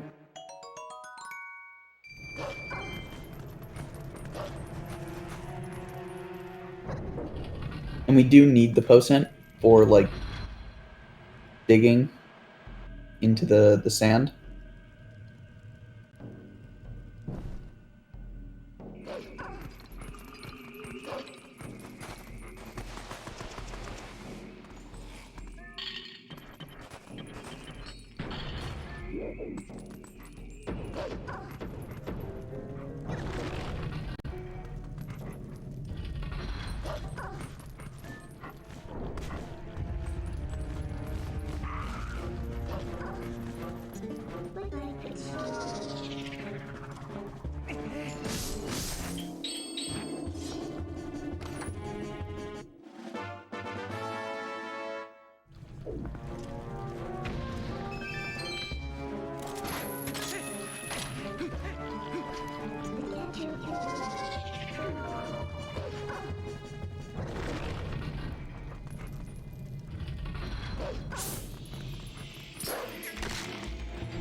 And in this room, the bubbles here can actually really get in the way if you don't spin attack them, and can cause you to lose just so much time.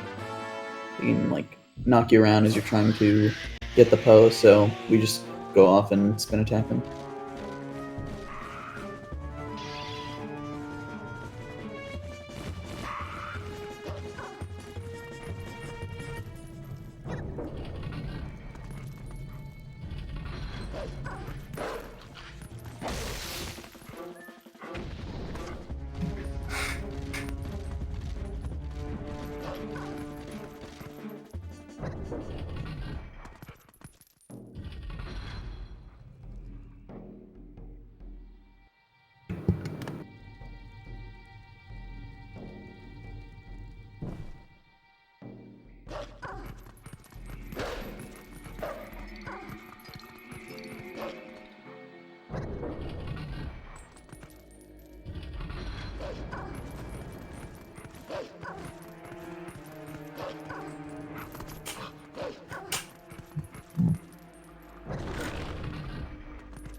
So Nimzo's actually both of them, having the same amount of rupees currently, have a very good amount of rupees, so they can, they're just going to kill this Redead here, which is going to give them the last 20 that they need, and then they'll be at 300.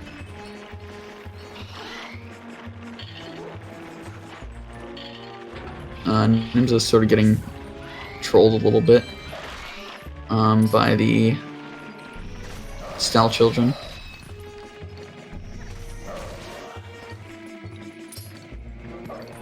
Losing a little bit of time, but nothing too terrible.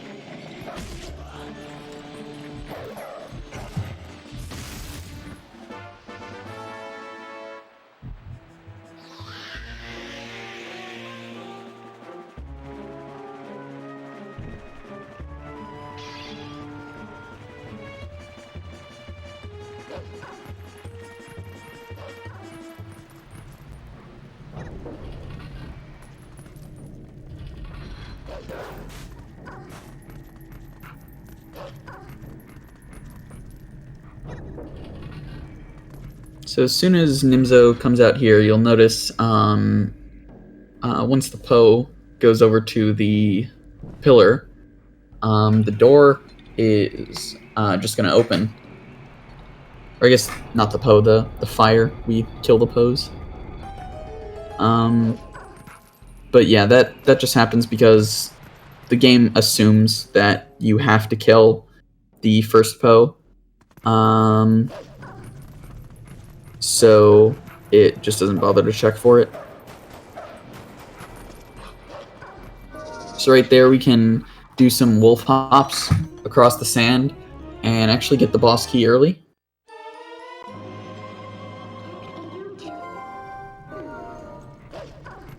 And then, as JD mentioned before, go through some rooms backwards to get to the mini-boss Death Sword.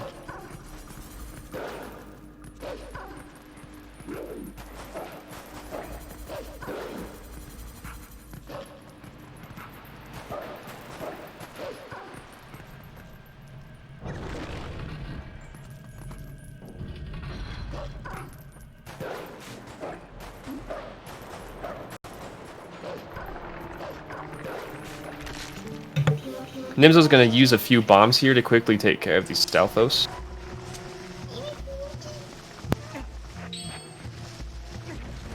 Yeah, and it's one of those places that you could use the ball and chain instead, but it's just faster to use bombs, and we need them for Zant later anyways, so might as well.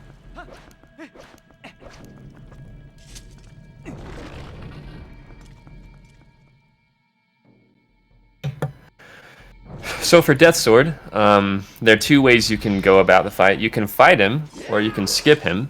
There's a way to skip Death Sword, but it's pretty tricky, and there might be a chance that Nimzo or Giradam might go for it, but otherwise they'll use the ball and chain strat, which basically involves swinging the ball and chain at him several times, and then following it up with sword slashes to finish him off in one cycle. Yeah, I don't think either of these players are going to go for it. Yeah, Nimzo's Smart not. idea. You have to be a madman to go for Death Sword skip. Yeah. I used to, but it started becoming inconsistent for me. Yeah, some players decide to go for it a lot, like Demon or Adi.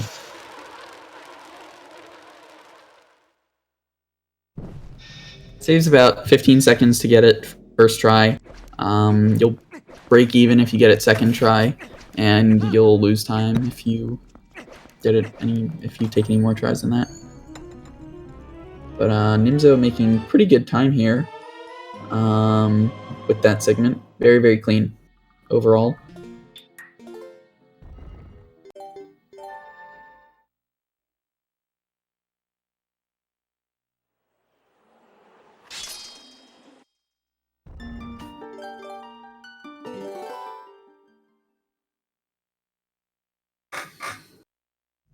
That was a weird strat from Adam. using B attacks instead of... I've never seen that before. Yeah, I've never seen that either. Is that faster? I wonder. I don't see how it wouldn't be. What do the experts think? Do you just like mash B over and over again? Probably. I'm not sure. That's really weird though. Has more chance to mess up. I don't know. Weird.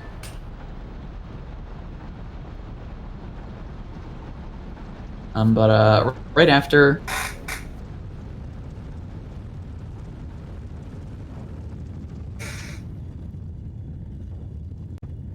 Right after we get the spinner, we're going to save warp.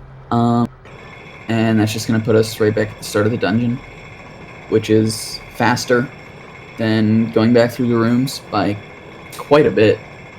I think the only category that we would ever go back through the rooms in would be no save and quit.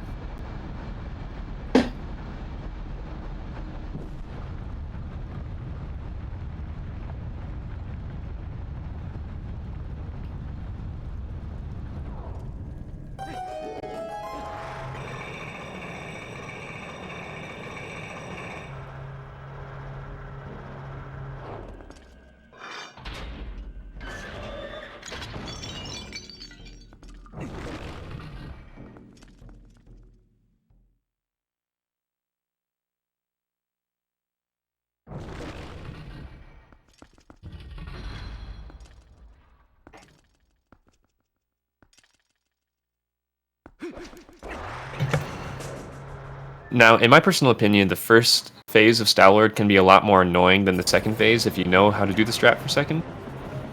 Just because of simple RNG. But basically, Yeah, the first for hit's sure. always free. The second and third ones are not as free.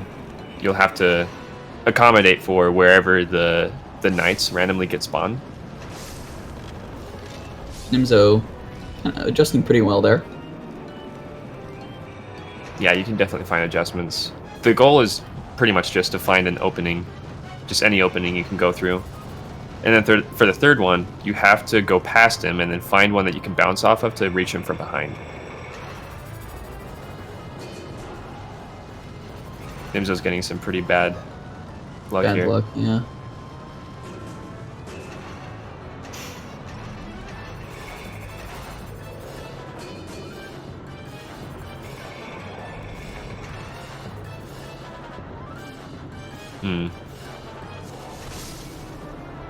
Yeah, it's kind of rough when that happens in runs. Yeah. Something kind of similar to that just now happened in the PB I got yesterday. Yeah,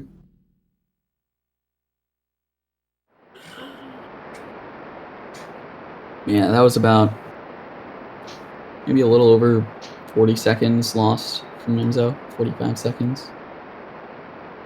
Which is really, really unfortunate. Sallard can just really screw you over.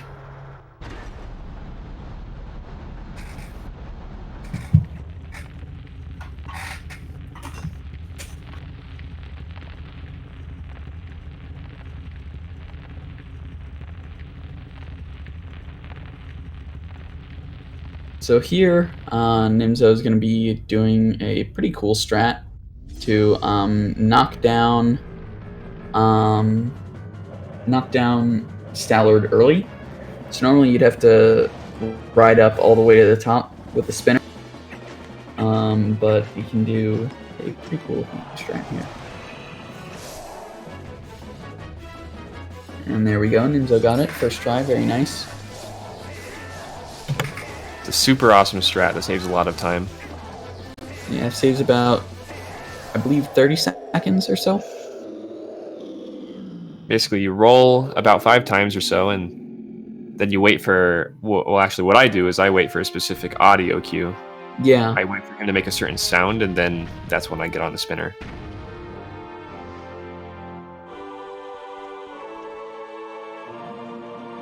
Yeah, I wait for like there's like this note in the song of the boss music.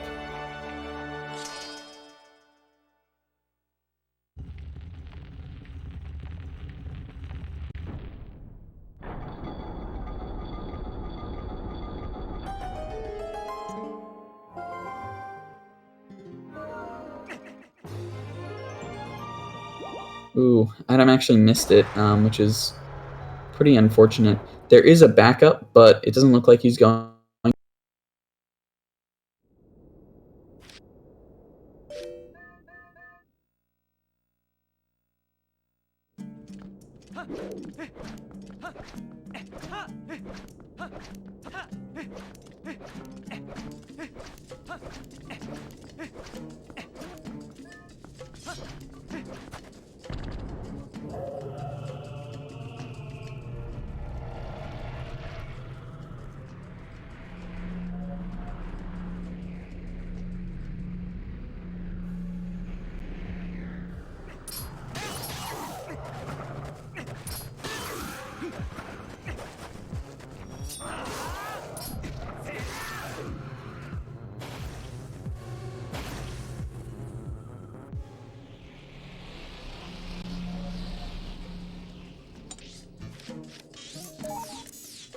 So right here, as you may have seen when Nimzo first tried to warp away, Midna was like, "Oh no, we're so close to the mirror. We can't leave now."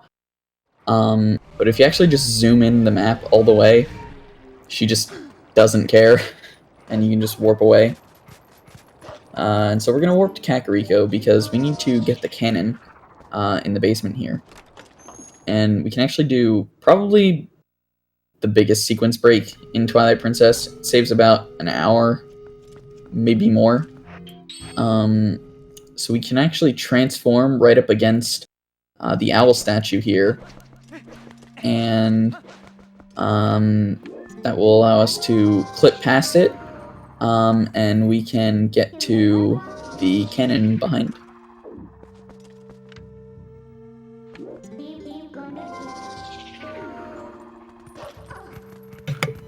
All right, so I'm gonna have to head out from here, but just want to wish you good time with commentating the rest of the run, and I wish good luck to the runners.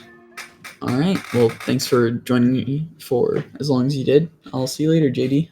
Yeah, thanks for having me.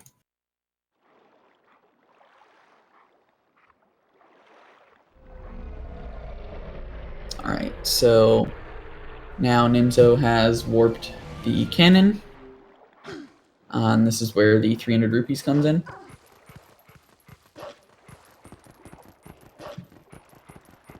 So we're gonna pay Fire here, 300 rupees in advance for fixing the cannon, and then we'll make our way off to city.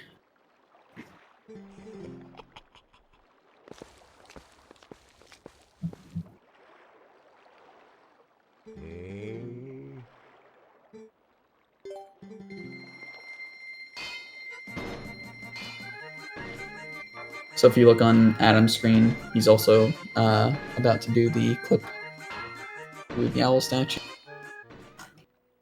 First try, very nice.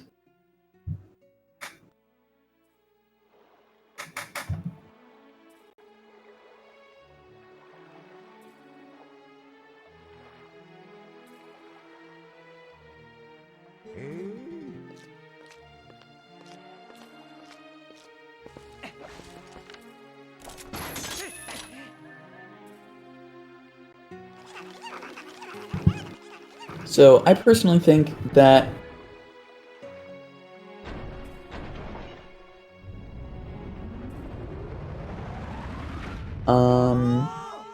just because there are just so many cool little tricks throughout the whole dungeon, it's just filled with LJs upon LJs, just everywhere because, well, the dungeon's in the sky, so there's a lot of void. So it just looks really, really cool in my opinion.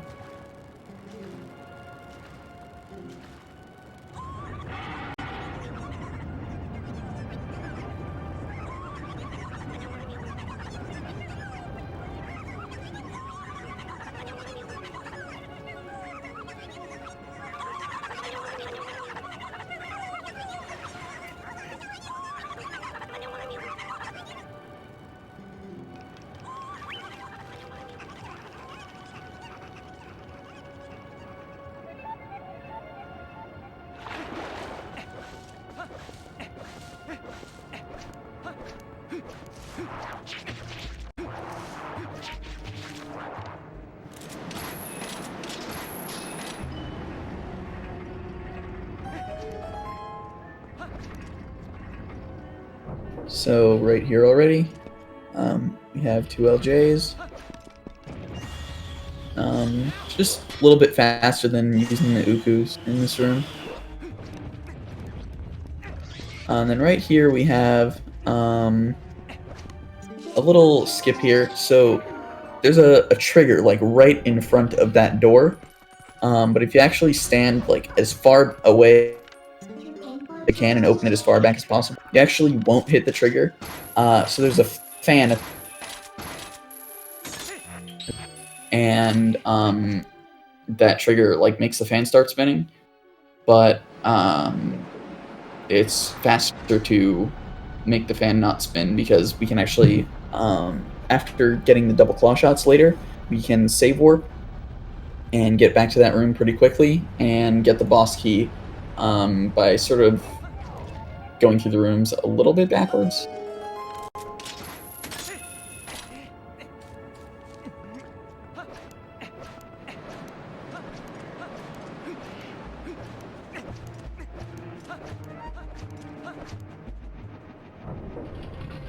The alternative would be going through like a bunch of other rooms, and it loses about 2 minutes.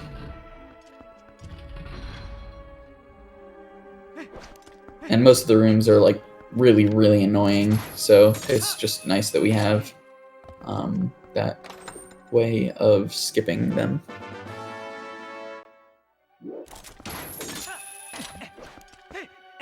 So now Nimzo has that small key, and right after you get the small key, there's a cutscene trigger when you go back through the bridge.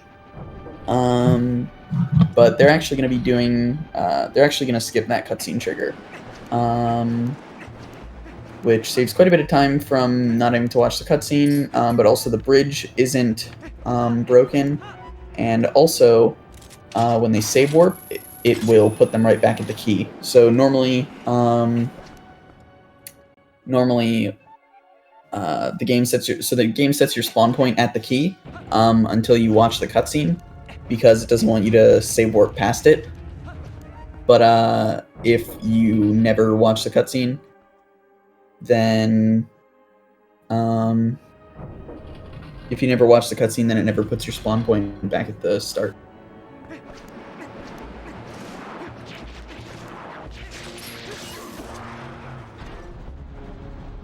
Also, Fazati, no, they did not do Temple of Time. And 80% we skip it, as Bachan said.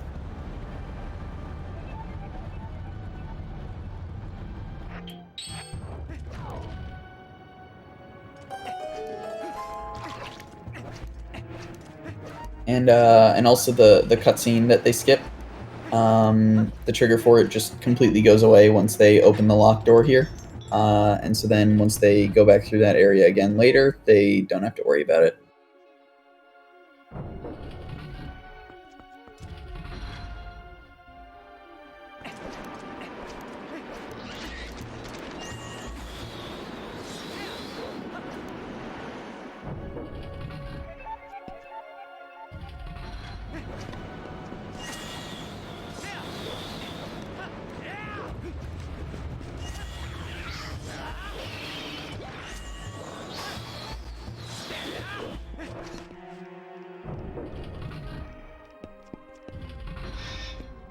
So just more LJs there that we saw from Nimzo, just getting through that room faster.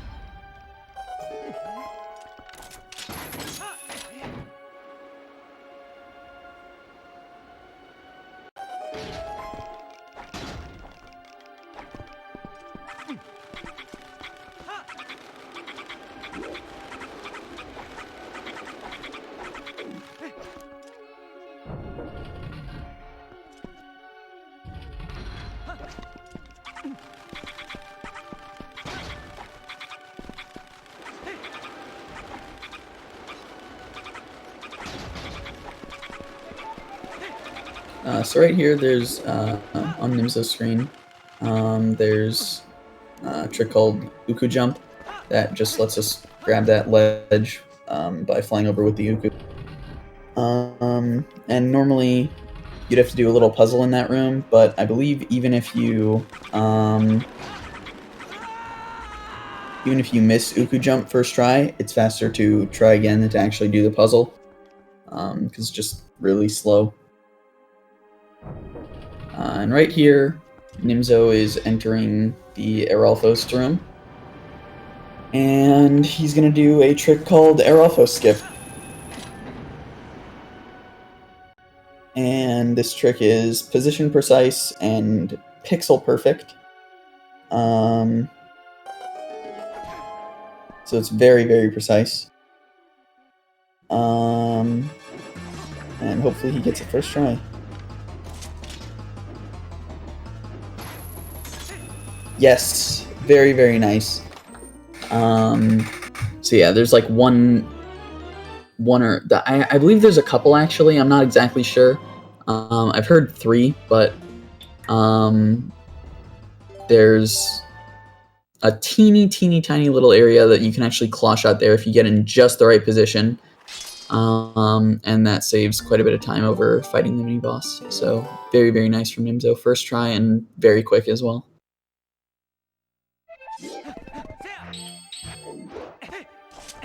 So, as I mentioned before, because we skipped the cutscene of Argrok, it just puts us right back at the key, and we can make our way over to the boss key now.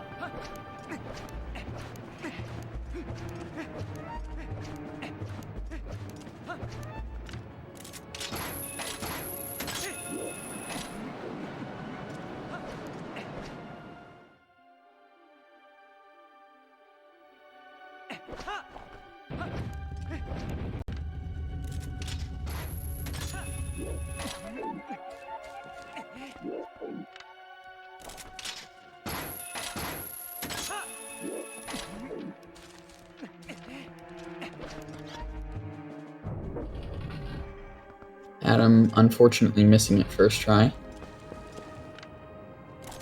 That's okay.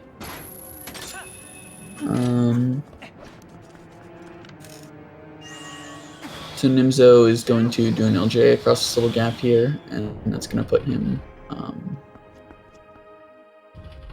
at the boss key. And there, Adam getting it second try, I believe. Still pretty good. Just because, again, it's just such a precise trick.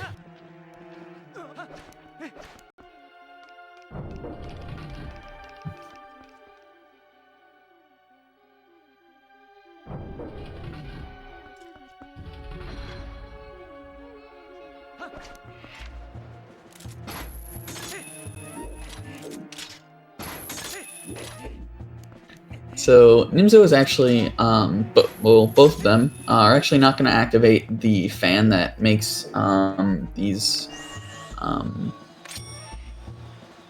fans like spin. So we're actually going to have to do some special claw shot tricks and some LJs there to just get through this room, which is quite a bit faster and looks pretty cool as well. So this room that Nimzo's in now is pretty difficult to do well. It looks easy, but it definitely takes quite a bit of practice.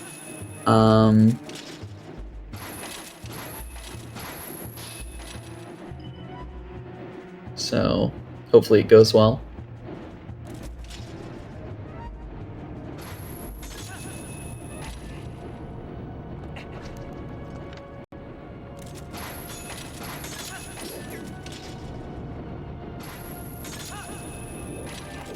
Ooh, that was close. Almost didn't get it there.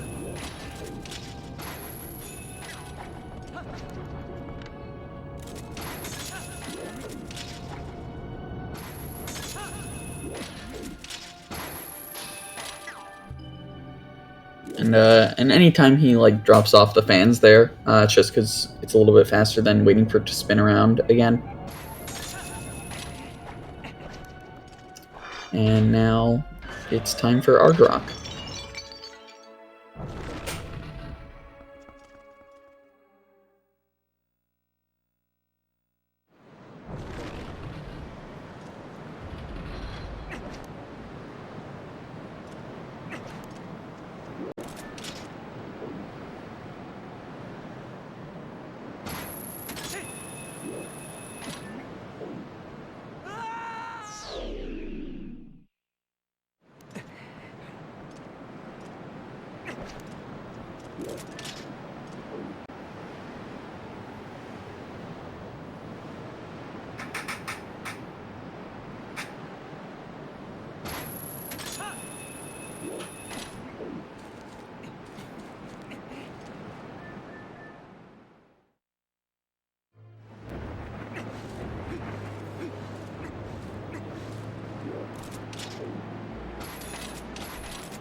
Kind of funny here. If you actually Argrok's tail there on the first frame possible, you'll actually soft lock your game, which is really weird.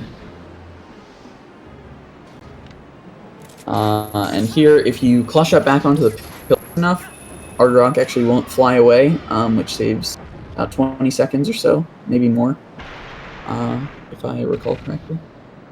So, good first phase from Nimzo.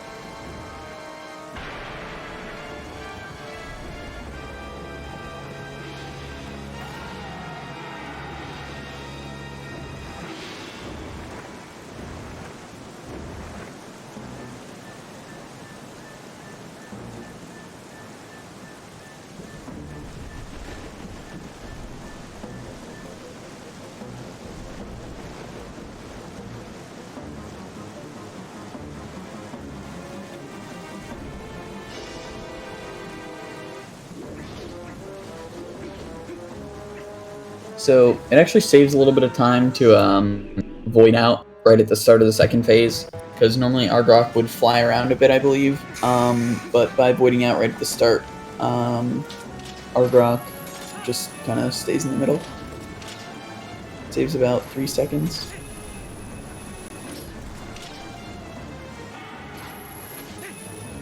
And they're actually going to do a strat here to make this second phase go a little bit quicker.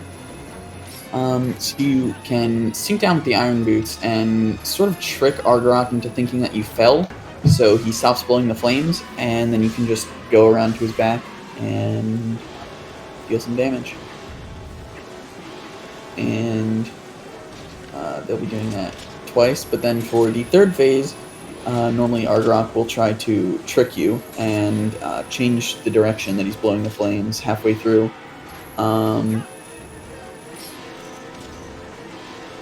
But we have a slightly different strat for the third phase.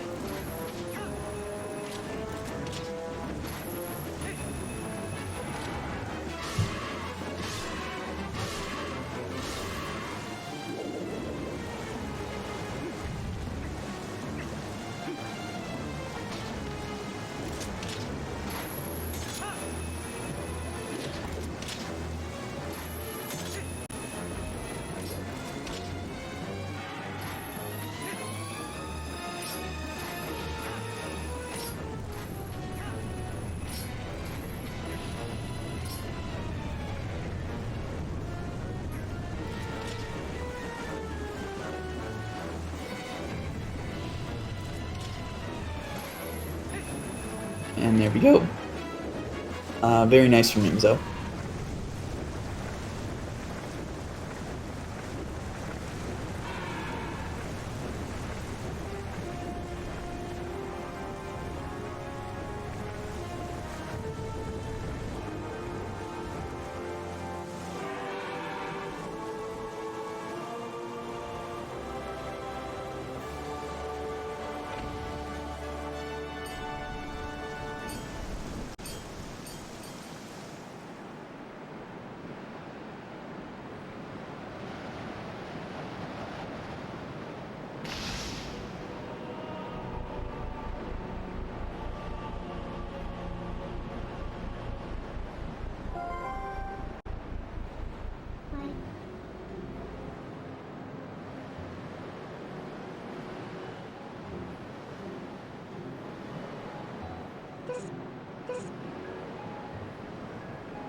And that's the end of City. So, this game actually doesn't check for all the mirror shards. So we don't actually have to beat Snow Peak or Temple of Time. We just have to beat Arbiters so we can get to the Mirror Chamber. And then we beat City to get the final Mirror Shard. And now we are able to go to Palace. So that's where we're headed next. And there's actually a trick there. If you put on the Iron Boots before getting in the cannon and mash B to do a jump attack as you leave, then you actually won't fall in the water. You'll land on the bridge, which just means you can warp away a little bit faster.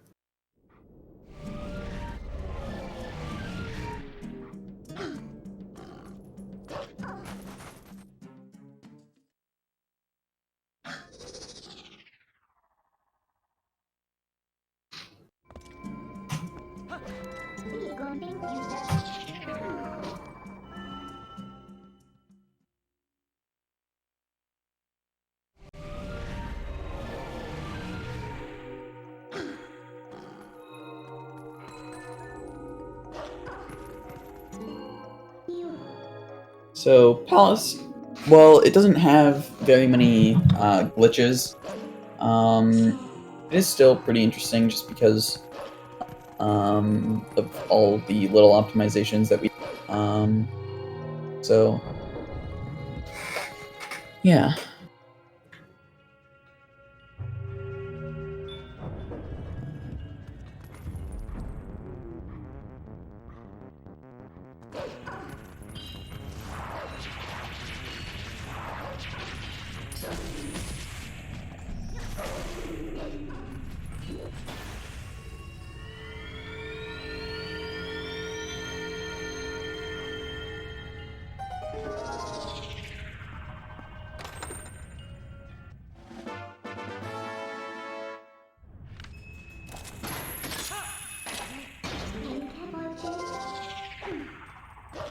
So right here in this next room, normally the black fog here would force you to transform into Wolf, and then Midna would give you some text about what it does, and only in that fog. So if we just transform into Wolf before touching it, then just saves a little bit of time.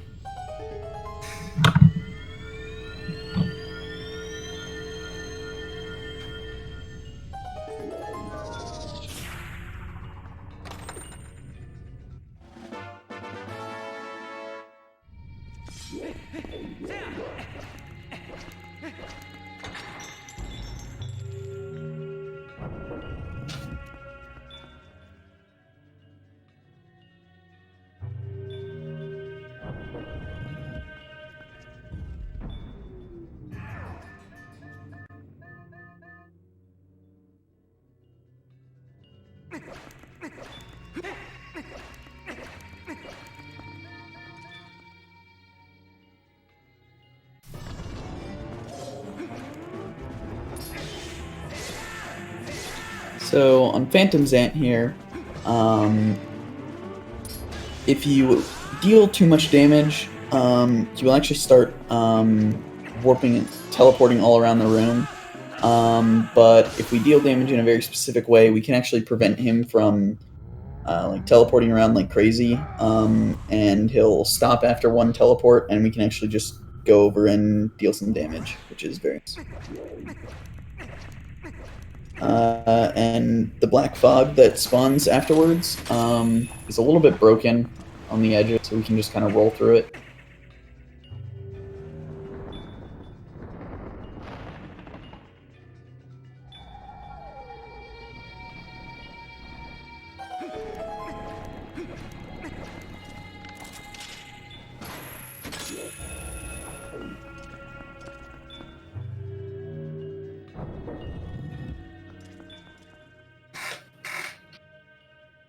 And backtracking through, I would honestly say that the first side that you go through is a little bit more difficult, just because so there's this like wall here, and Nimzo is going to have to throw the soul around it into the little pit there, which is a little annoying to do without practice. Whereas on the other side, in a similar place, you just kind of throw the soul forward.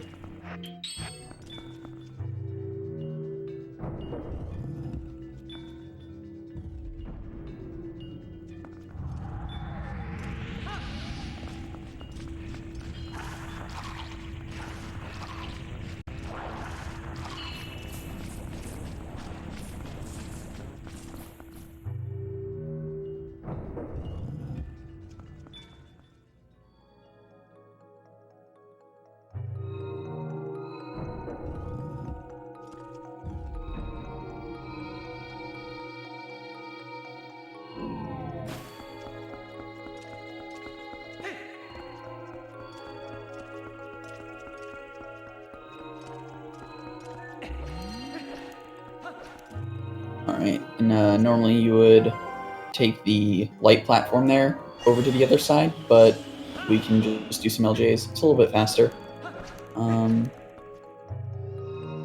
Yeah.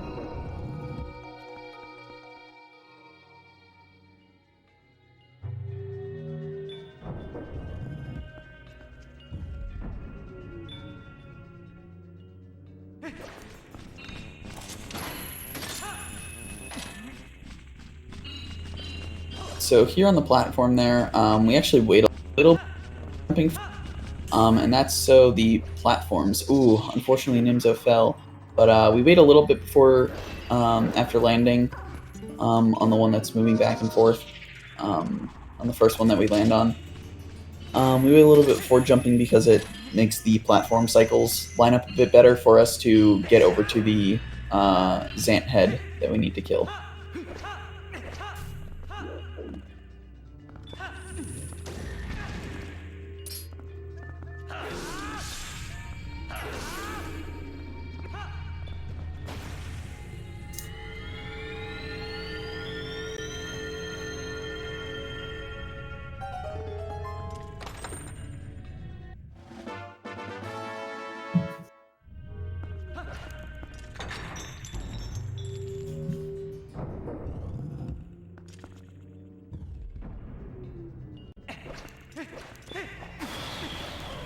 And right there, Nimzo throws the boomerang, because it sort of resets the shadow beasts. Ooh, a little unfortunate, but it resets the shadow beasts so they stop trying to attack Nimzo and like run all together next to him. And then right there, cool strat to kill the Zant head.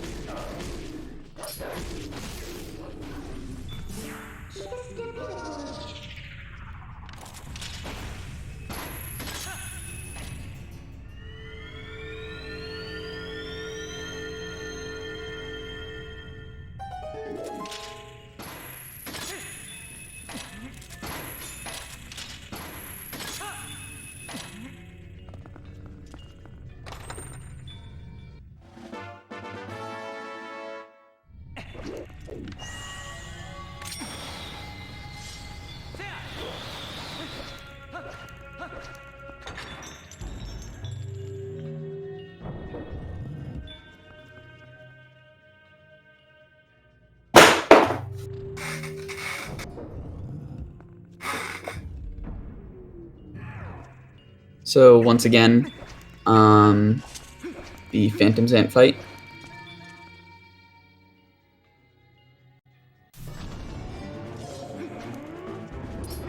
Just same strat over again.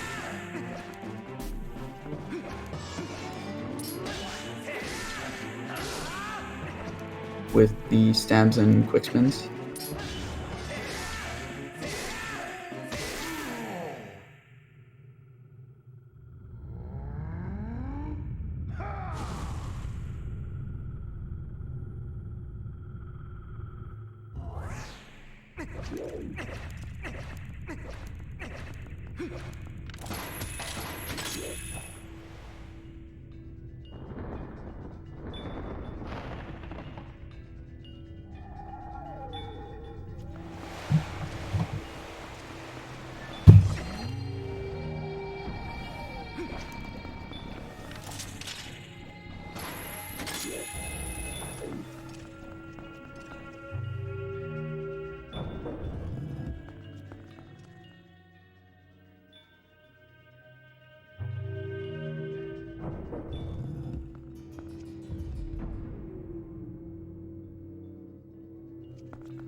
So right here, the room that Nimzo is in, that's why I was saying that this side is a little bit easier, because right there you can just throw the soul forward.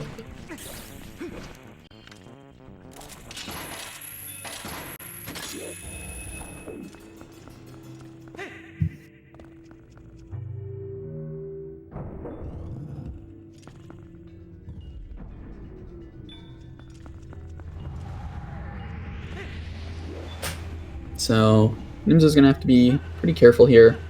It's not too difficult, but you definitely don't want to fall down in this room, because it just loses quite a bit of time, and it's really hard to get back up.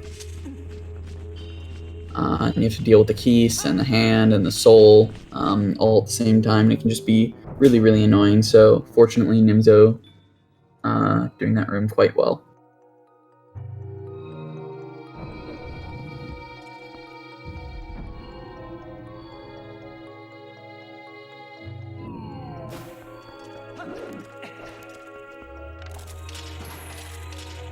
And right there, Nimzo actually dropped the soul and rolled forward, just because moving with the soul is kind of slow, and it's just faster to get onto the platform, and then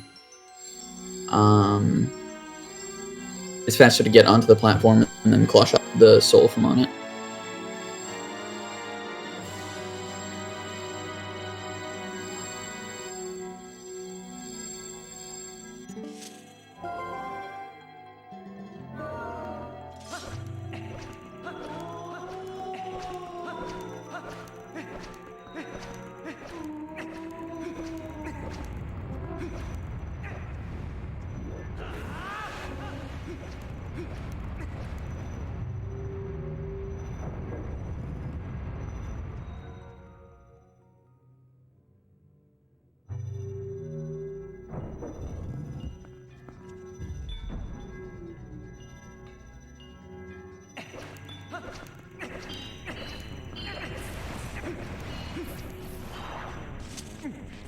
So now that we have the light sword, we can just clear away the black fog whenever we want. And we just know where the little slots for the orbs are there, so we can just throw them into the fog without having to clear it.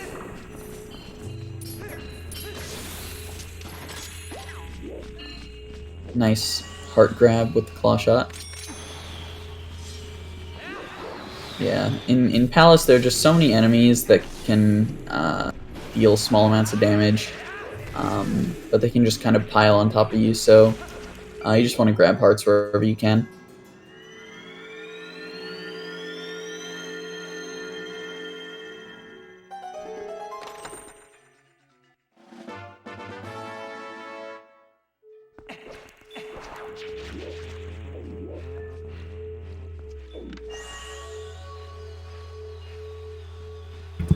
Oh boy, Adam's gotta be careful. Hit.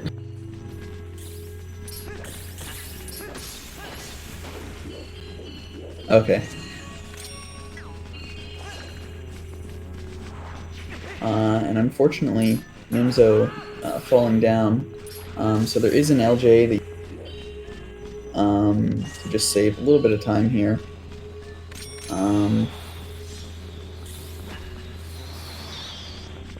Nimzo opting not to go for it again. Probably the keys were there and could have attacked.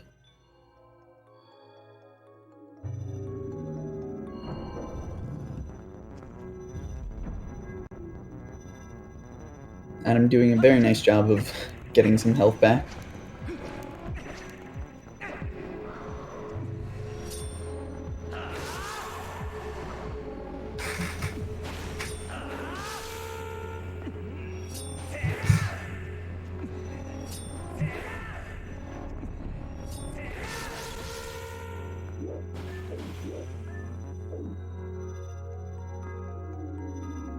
Yeah, this match is definitely getting closer and closer.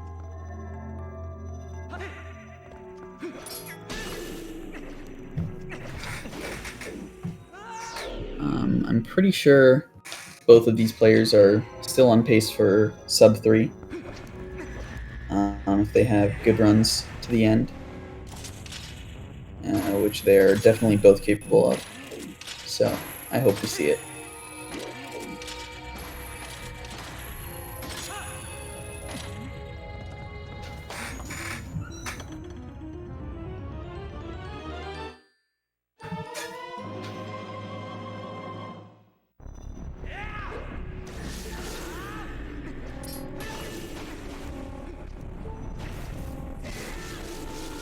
Now Nimzo's on kind of low health, so hopefully he can get some hearts back.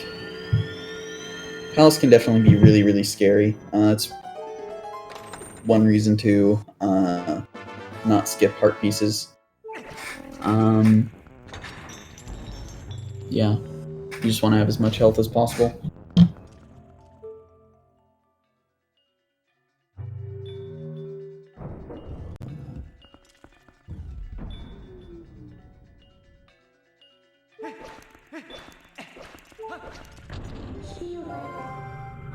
And right here you saw Nimzo talk to Midna for a little bit. And that was actually intentional. So there's a platform at the top of this room that is on a cycle. And talking to Midna there actually stops the platform from moving, but it doesn't stop the timer for the Shadow Beast to fall down. It doesn't actually lose time to call Midna, and it lets us get the platform cycle. Alternatively, you can do some LJAs, which we'll see Adam doing here.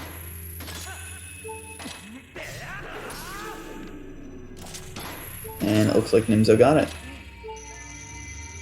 So missing that loses about 15 seconds.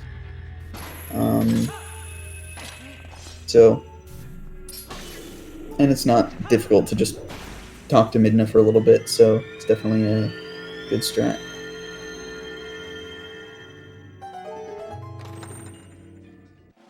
Looks like Adam is also going to get the cycle. Very nice from both of them.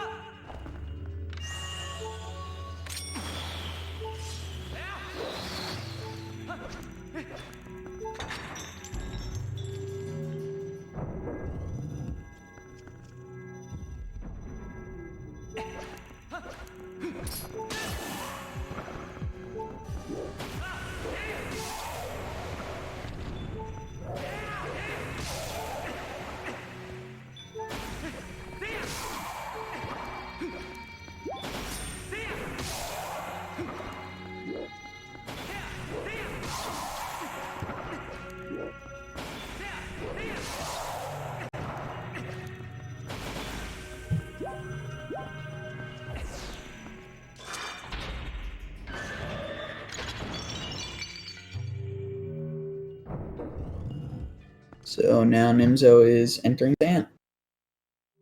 Zant is a pretty cool boss, I would say. Probably one of the coolest in the whole Zelda franchise, honestly. Zant has 6 phases, and one of them is the reason that we needed a permanent bomb bag.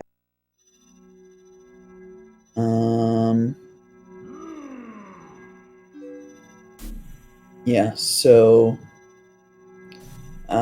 first phase is the Ook phase, second phase is the Goron Mine phase. We actually have a 1 cycle for that, which saves about 15 seconds. Third phase is the Lakebed phase, fourth phase is the Ook phase, fifth phase is Blitzetta phase, and it's actually the only reason that we get the ball and chain. So if we could find some way to skip Zant, we would actually not have to go to Snow Peak at all, which would be very, very nice and save quite a bit of time. But unfortunately, we can't.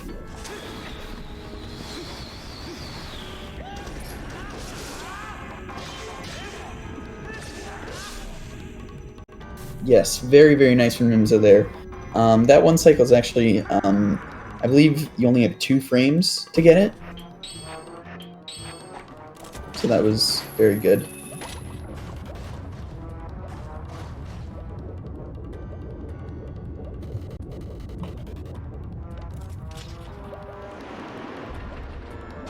Also Adam getting it. Very nice. Zach, I believe the reason it doesn't lose... it doesn't stop the timer for the Shadow Beast falling. And you have to wait for the Shadow Beast anyways. So, because you're just sitting there waiting, it doesn't lose time to call Midna.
I kind of get what you're saying.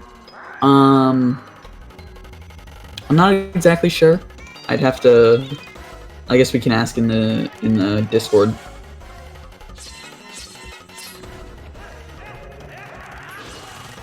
But right here on the final Zant phase, so one property of Zant really is just that the only hit that really matters, final hit of a combo slash.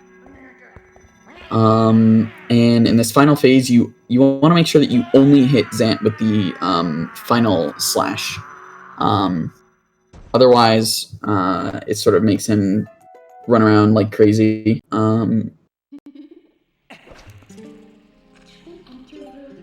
it just gets really, really annoying.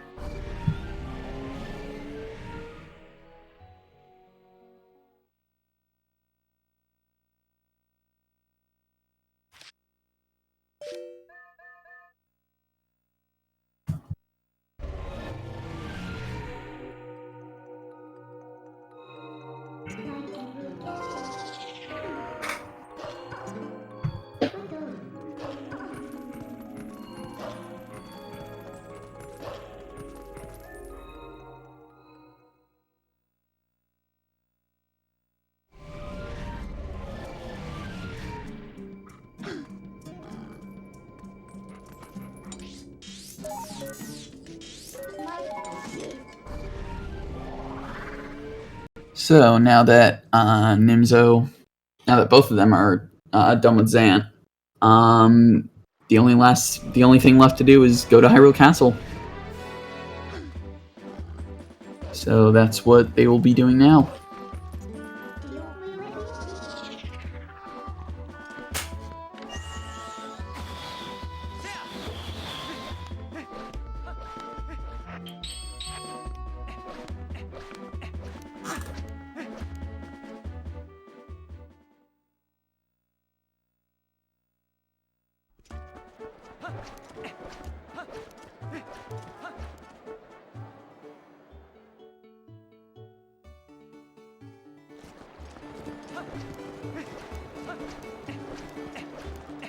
Time for Squidna cutscene. Nice bonk from Nimzo there. If you have to go to the bathroom, go now. This cutscene is like almost 2 minutes.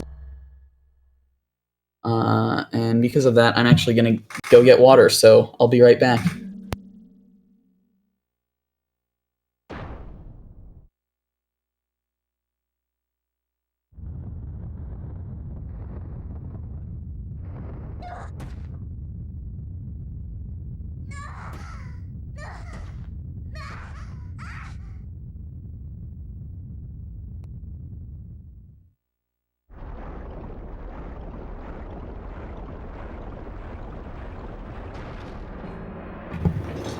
Alright.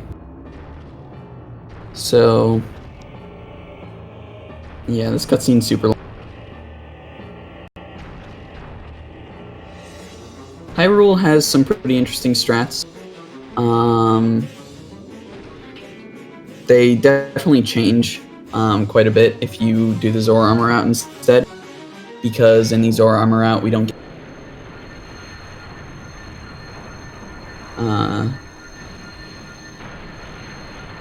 but with the bombs we can do killing certain enemies just is quite a bit faster.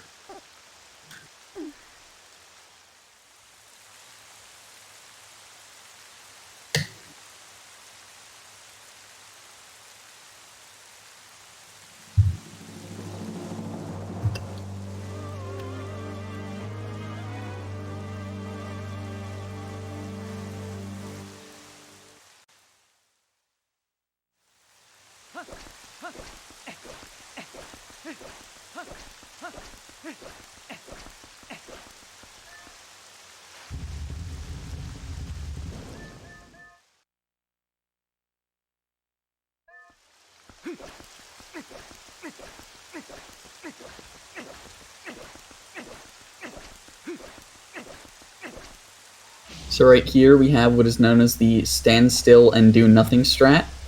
You just pull out a bomb and the Bokolins there will just swing at it and it'll blow up in their faces and they all die in one hit, which is really nice.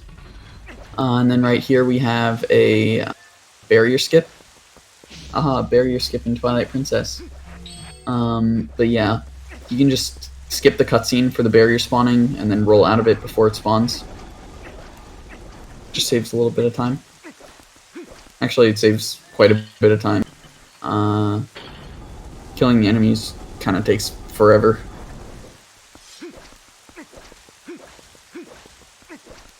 And right here we have the final King Bulblin fight. So we can do something similar to what we did in with just some quick spins and jump attacks, and just kill him just super quickly. That was a very good fight from Nimzo.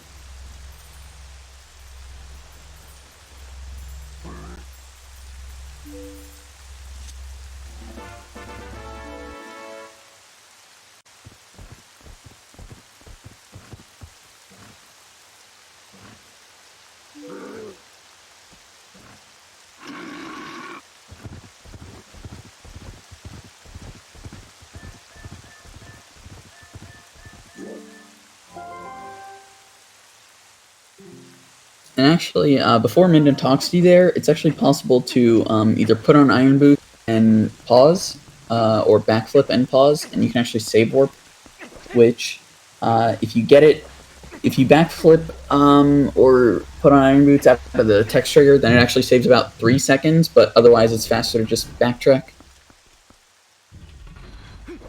And unfortunately, neither of them got it.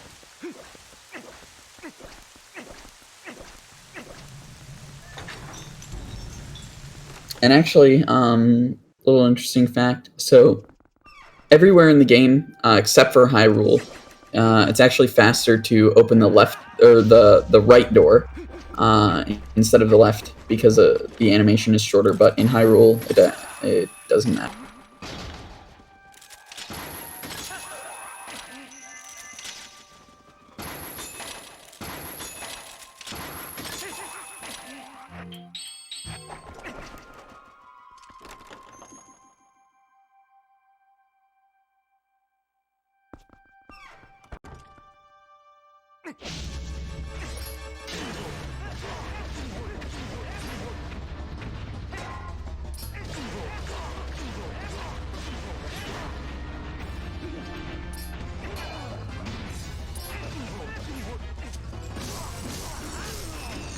And right there, what Nimzo did, you can actually use the ball and chain on the dark nuts, and just saves a little bit of time. It's a little bit faster than just using the sword.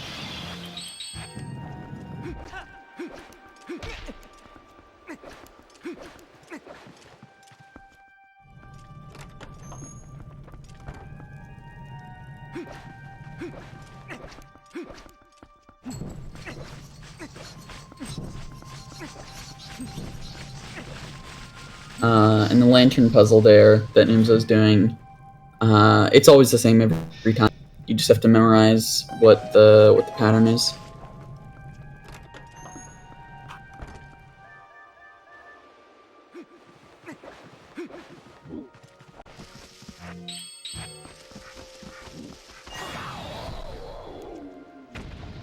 And then we can use a bomb to just kill both of the Dinalphos there really quickly. If we didn't have bombs here, so say you did the Zora armor out, you'd have to do this really weird strat where you sort of like look off to the side and slash your sword. And if you're not looking at the Dinalphos, then they don't block the sword attacks. And then right here we can use the ball and chain on the Aralphos. It was actually messing it up slightly there. Giving Adam some time to catch up.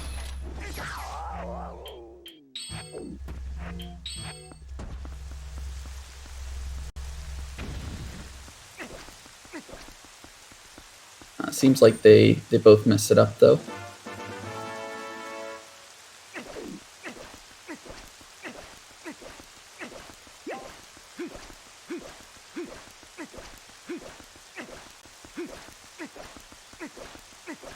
And coming up here, we'll be watching a cutscene with a bunch of people helping us and that we've never met before.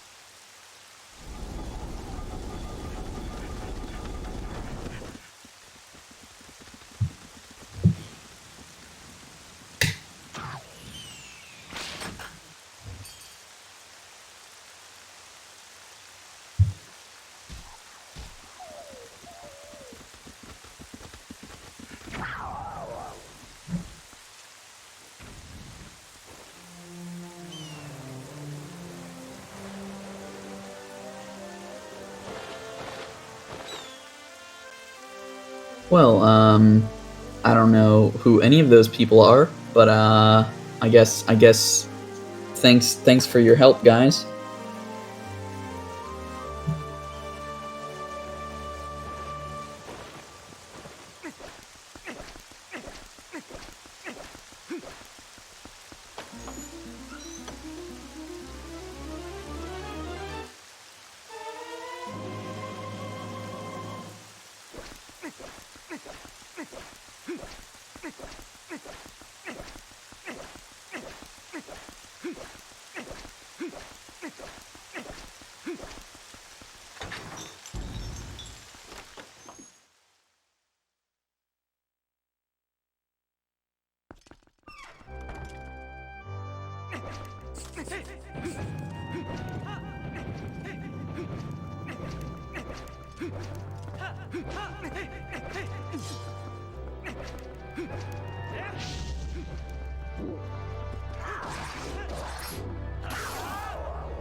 So it should be smooth sailing to the end for both of them. We could still have an upset with Zelda. So Zelda is basically completely iron.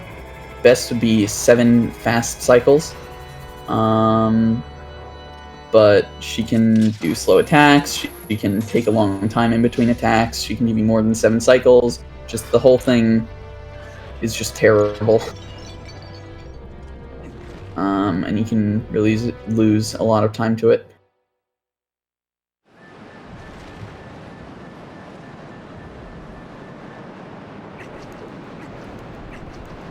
And it's honestly looking like Zelda is going to be the decider of this race.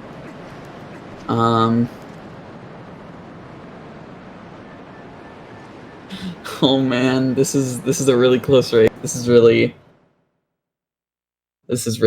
close.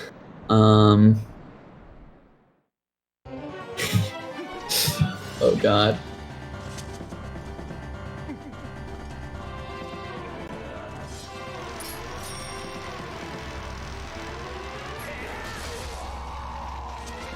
And a little fun fact, if you open the item menu on the same frame that the text appears telling you that like you're fighting Zelda,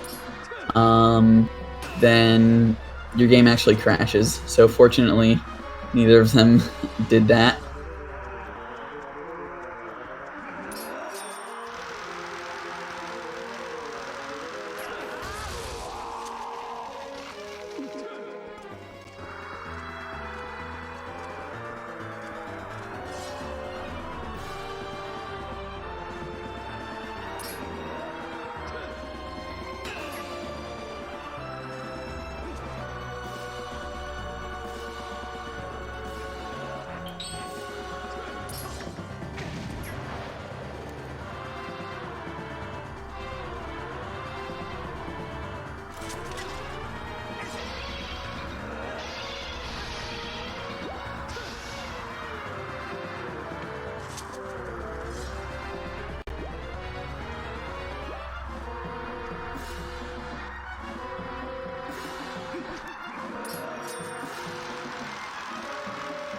Alright. Not terrible for Nimzo, but looks like he's getting a bit more of a lead since Adam has had slightly worse luck.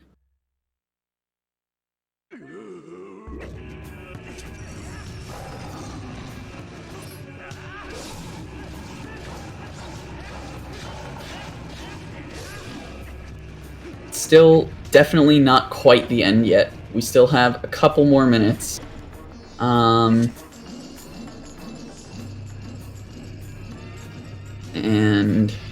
the pressure is on.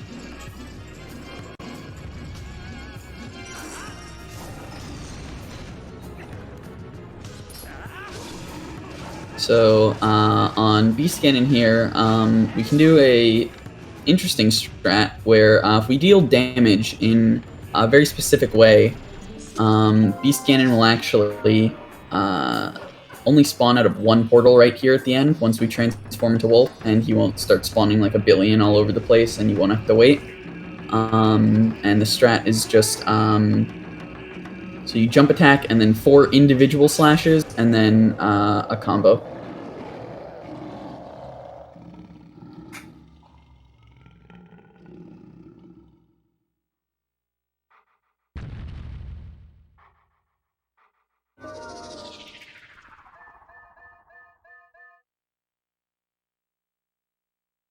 Alright, time for Horseback. So Horseback has a lot of different strats. But there are a couple that most people usually choose. There's one you dash forward and then go off to the left, which is what Nimzo did there. I believe Adam does the same one. There's a different one that I do where you dash forward twice and then hold right. And essentially the idea is just any sort of setup that gets Ganondorf to swing at you and miss, because that's what you have to do to get behind him. Oh, and it looks like Adam getting knocked off Epona. That's really unfortunate. And if Nimzo gets a good fight, then that's probably gonna be it. Alright,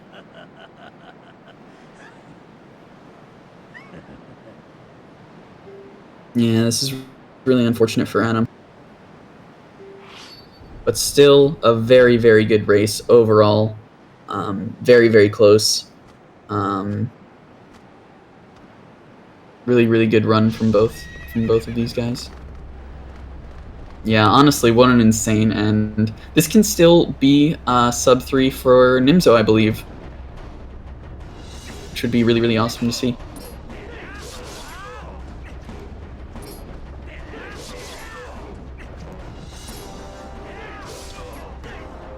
Oh! Nimzo, unfortunately... 2:59.59. Well, the bot says 3:01, but that's wrong. 2:59.59. Yeah, GG, really, honestly. Very, very nice run from both of these guys.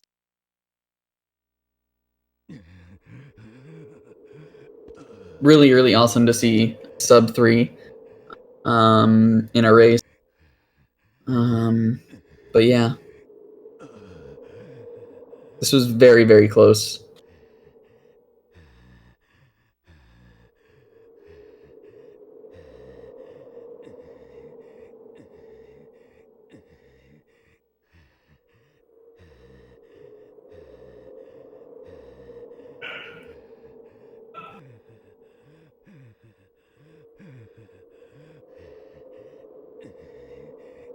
Yeah.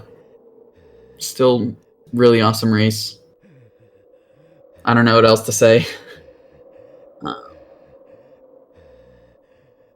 There we go. G to the GGG. Dang. Crazy Yes. race. Yeah, I don't really know what to say. That was really, really awesome. Really good runs from both of them. Very, very close. And I'm glad that it was restreamed. I gotta be honest. I didn't check the leaderboards in a while, and I had no clue that Nimzo had a 256. So, yeah, GG. Yeah, that was pretty good. I guess we won't have anybody coming in for an interview. I guess not. I will ask Nimzo though. Yeah, let's see.